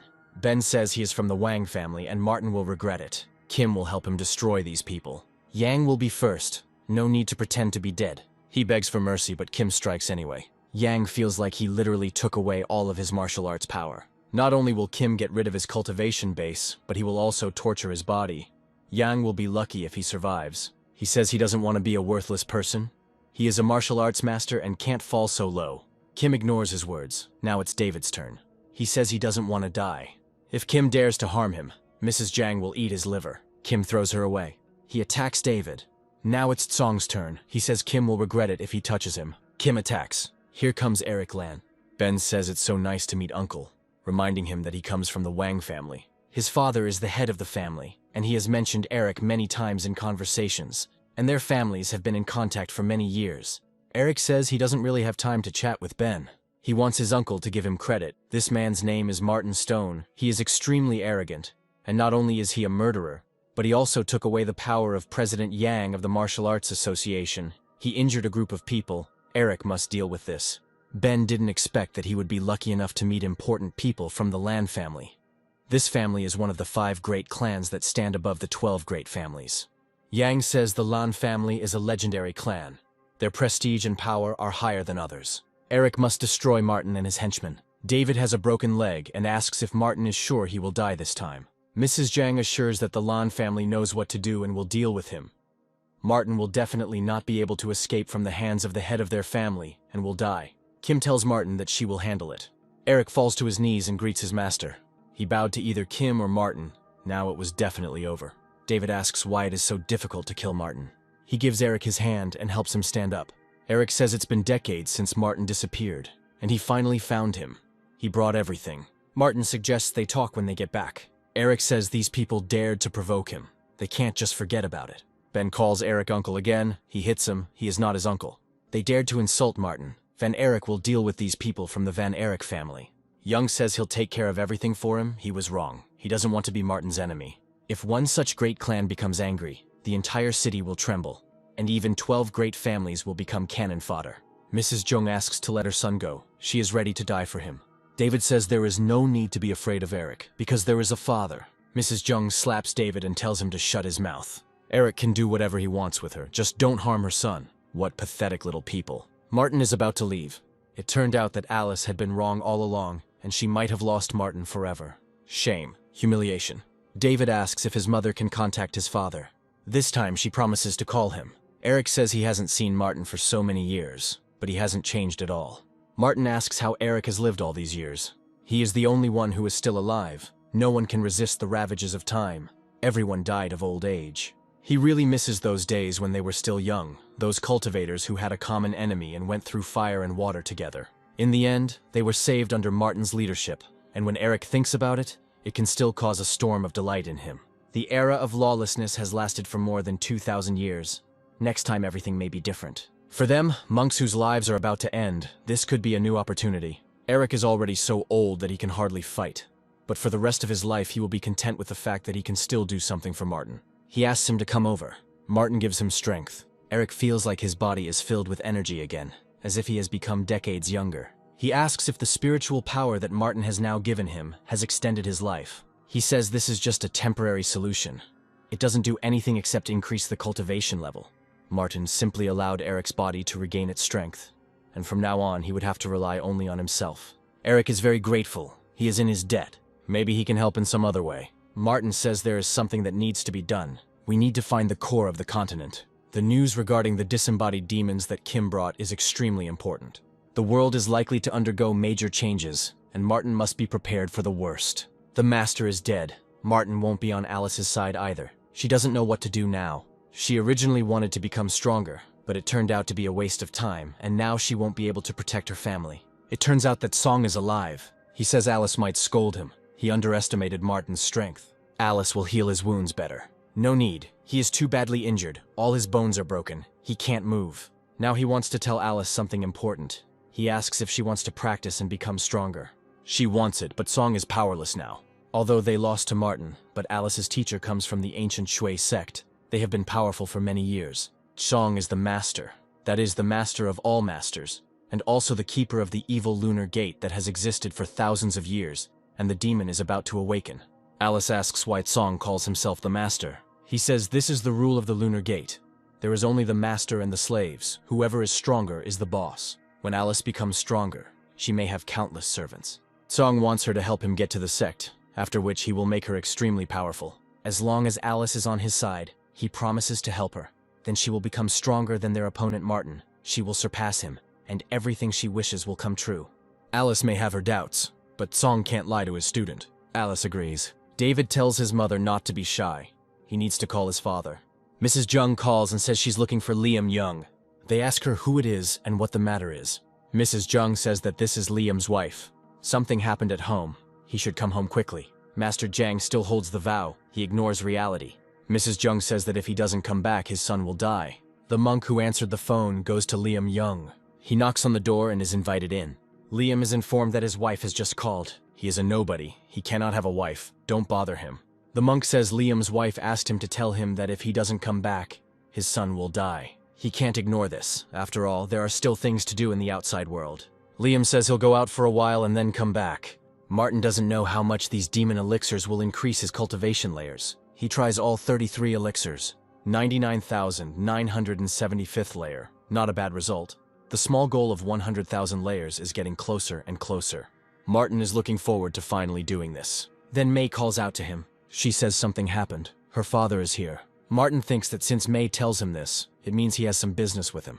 May explains that her father came to visit her and wants to take her away from here. Martin says that's good and asks when she's leaving. May is indignant. He can't say that. She won't leave. She lied to her father that she found a boyfriend, so now he wants to meet Martin to start a family and a business. Martin ignores May. She is trying to get his attention. A man who cannot say something good should not speak. May needs to find a boyfriend. Martin says she can find it on the internet. May thinks everyone there is scary, but they can talk, and Martin can't. May has been living with him for a long time, which means he is the most suitable candidate. Here her father comes in. With him is John Smith from an influential family. He wants to marry May. She tells him to leave. He is not welcome here. No need to be so rude. May's father asks Martin if he is her daughter's boyfriend. Martin doesn't answer. May confirms that this is her boyfriend. Then her father asks what his name is. Martin still doesn't answer. May calls his name. John asks if they live together. Martin answers negatively. May must not forget that she is John's fiancée, and she lives with a savage who doesn't know how to talk to people. May says she didn't agree to be with John. May's father shouldn't have let him get engaged to her without asking her opinion. But since it had come to this, there had to be a solution, and he would find it. May says there is only one way out: break off the engagement. John is totally against it. May has a boyfriend, so there's nothing she can do if he's against it. Enough insults. She should leave Martin, and that would be the end of it. John will be able to forgive the fact that they live together, and will not blame her. May declares that she is pregnant with Martin's child, and will not leave him. John says she can keep the baby. He will raise it after May comes back and marries him. He is not worthy of raising Martin's child. He planned to break up the Lee family by marrying May, but it was impossible. John won't talk to them. Whether May believes it or not, he will kill Martin. May says she doesn't believe it. Looks like trouble is coming. Better get out of here, Martin says. Let them talk first, and then he'll come back. They tell him to stop. Father May wants each of them to stay here and talk about it. Of course, things of this kind are unpleasant to discuss, but they are necessary. May doesn't agree because of the child. Until Martin leaves her, she won't want to marry John. May says he shouldn't even dream that she will marry him. The Lai family is in decline, like some of the other 12 families. If the Smith family annexes the Lai family, then they will be at the head of the 12 families, so they must get May. John takes out the check and signs it. He says he will give Martin 10 million if he leaves May. Martin decides it's better to choose the lesser of two evils, take the money, and leave. May says their love can't be destroyed by money. John realized this was not enough. Then he will give Martin 100 million. John heard that May's boyfriend was just a teacher. 100 million would be heaven for him. He loved May until he came across that kind of money. The Lee family, although not the same as before, is still a rich family. Martin and May are different and hardly suitable for each other. May says Martin is not what he seems. Enough chatter. May's father will not force Martin. It is his choice to take the money or stay with May. But the latter will be more difficult, and they must be prepared for the difficulties that will arise in the future. Or Martin will take 100 million. He will have no problem with this choice. Indeed, nothing complicated. Martin chooses 100 million, and May doubted the power of money. Now he can go away and do whatever he wants. May asks him not to leave. John will show what money can do. Martin will do anything for it, fulfill any whim. John tells him to bow down and call him daddy, and he will give him another 100 million. Martin hits him. He dared to take John's money and hit him. May says John deserves it. Now Martin will show him. John wants to kill him. He attacks. Martin hits him again. As a result, John flies out the window. Finally, silence. May's father says the Smith family is very influential, and May broke off her engagement to John. She should have taken into account that this family would not let Martin leave. If May really likes him, she should think about whether this will end well for him. She understands that Martin is in trouble because of her. She knows that he is strong, but the Smith family is the most influential of the 12 families. May hopes he doesn't blame her or hold a grudge against her. If you live in the human world and you encounter problems that you can't avoid, you should get out of there and find a new place to cultivate as soon as possible.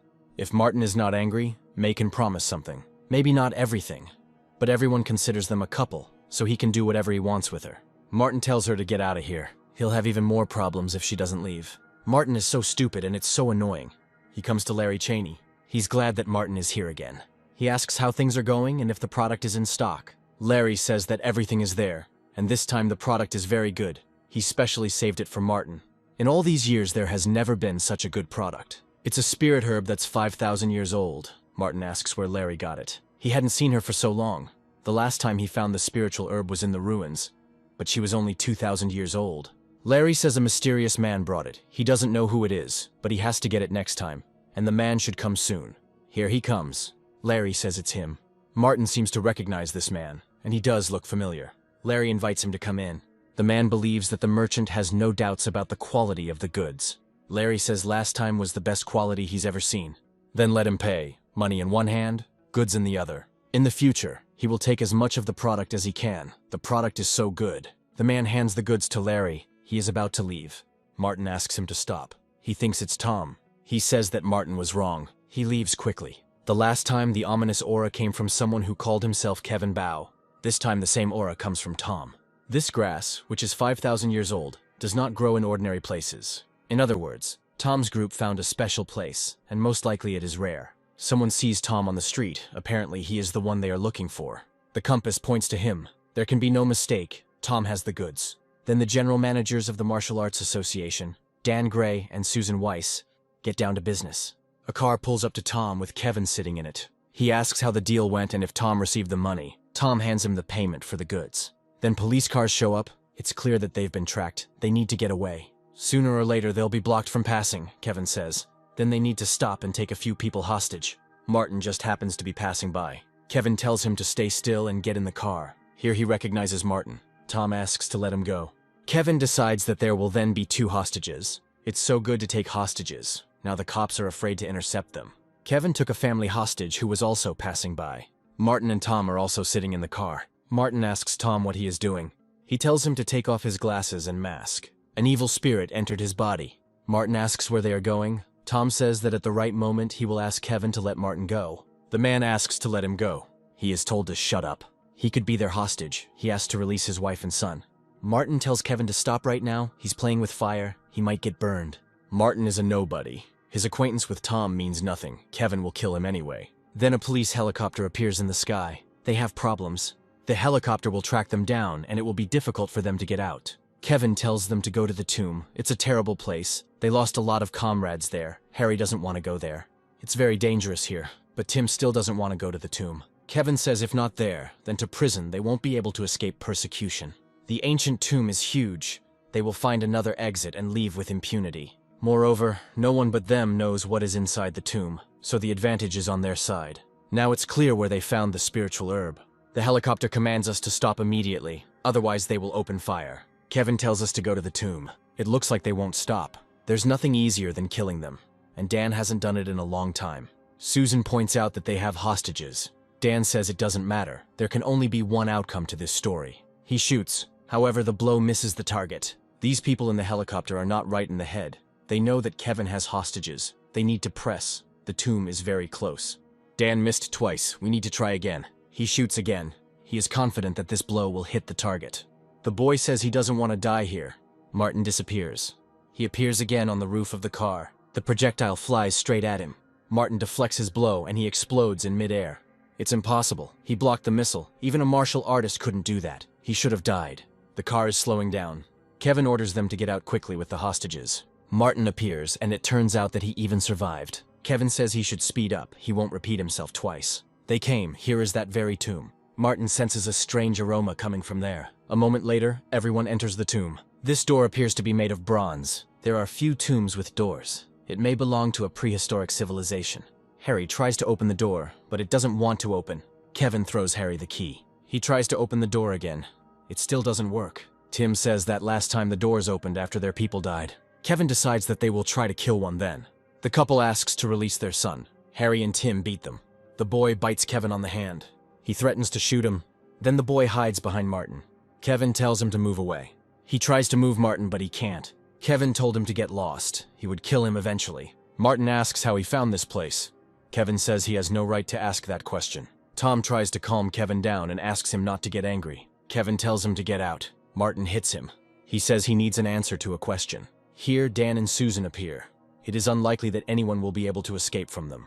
Harry tells them not to come closer, or he will kill the hostages. Dan says he doesn't care about their lives. If not Kevin and his men, then he will kill them. It's clear that Dan and Susan are from the Martial Arts Association. This association is supposed to protect people and order in the country, so it's not clear what the difference is between them and Kevin. He says it so sweetly. Of course they are different from him. They are better, and the last word will be theirs. Dan shoots again. The explosion misses again and throws Kevin and his accomplices into the air. Martin senses the aura of the Lixian relics. They say they are traces of a prehistoric civilization. Immortals use magical formations to make their directions unstable, making them incredibly difficult for ordinary people to find. And the essence of the so-called key is to search for the relics of Lixian.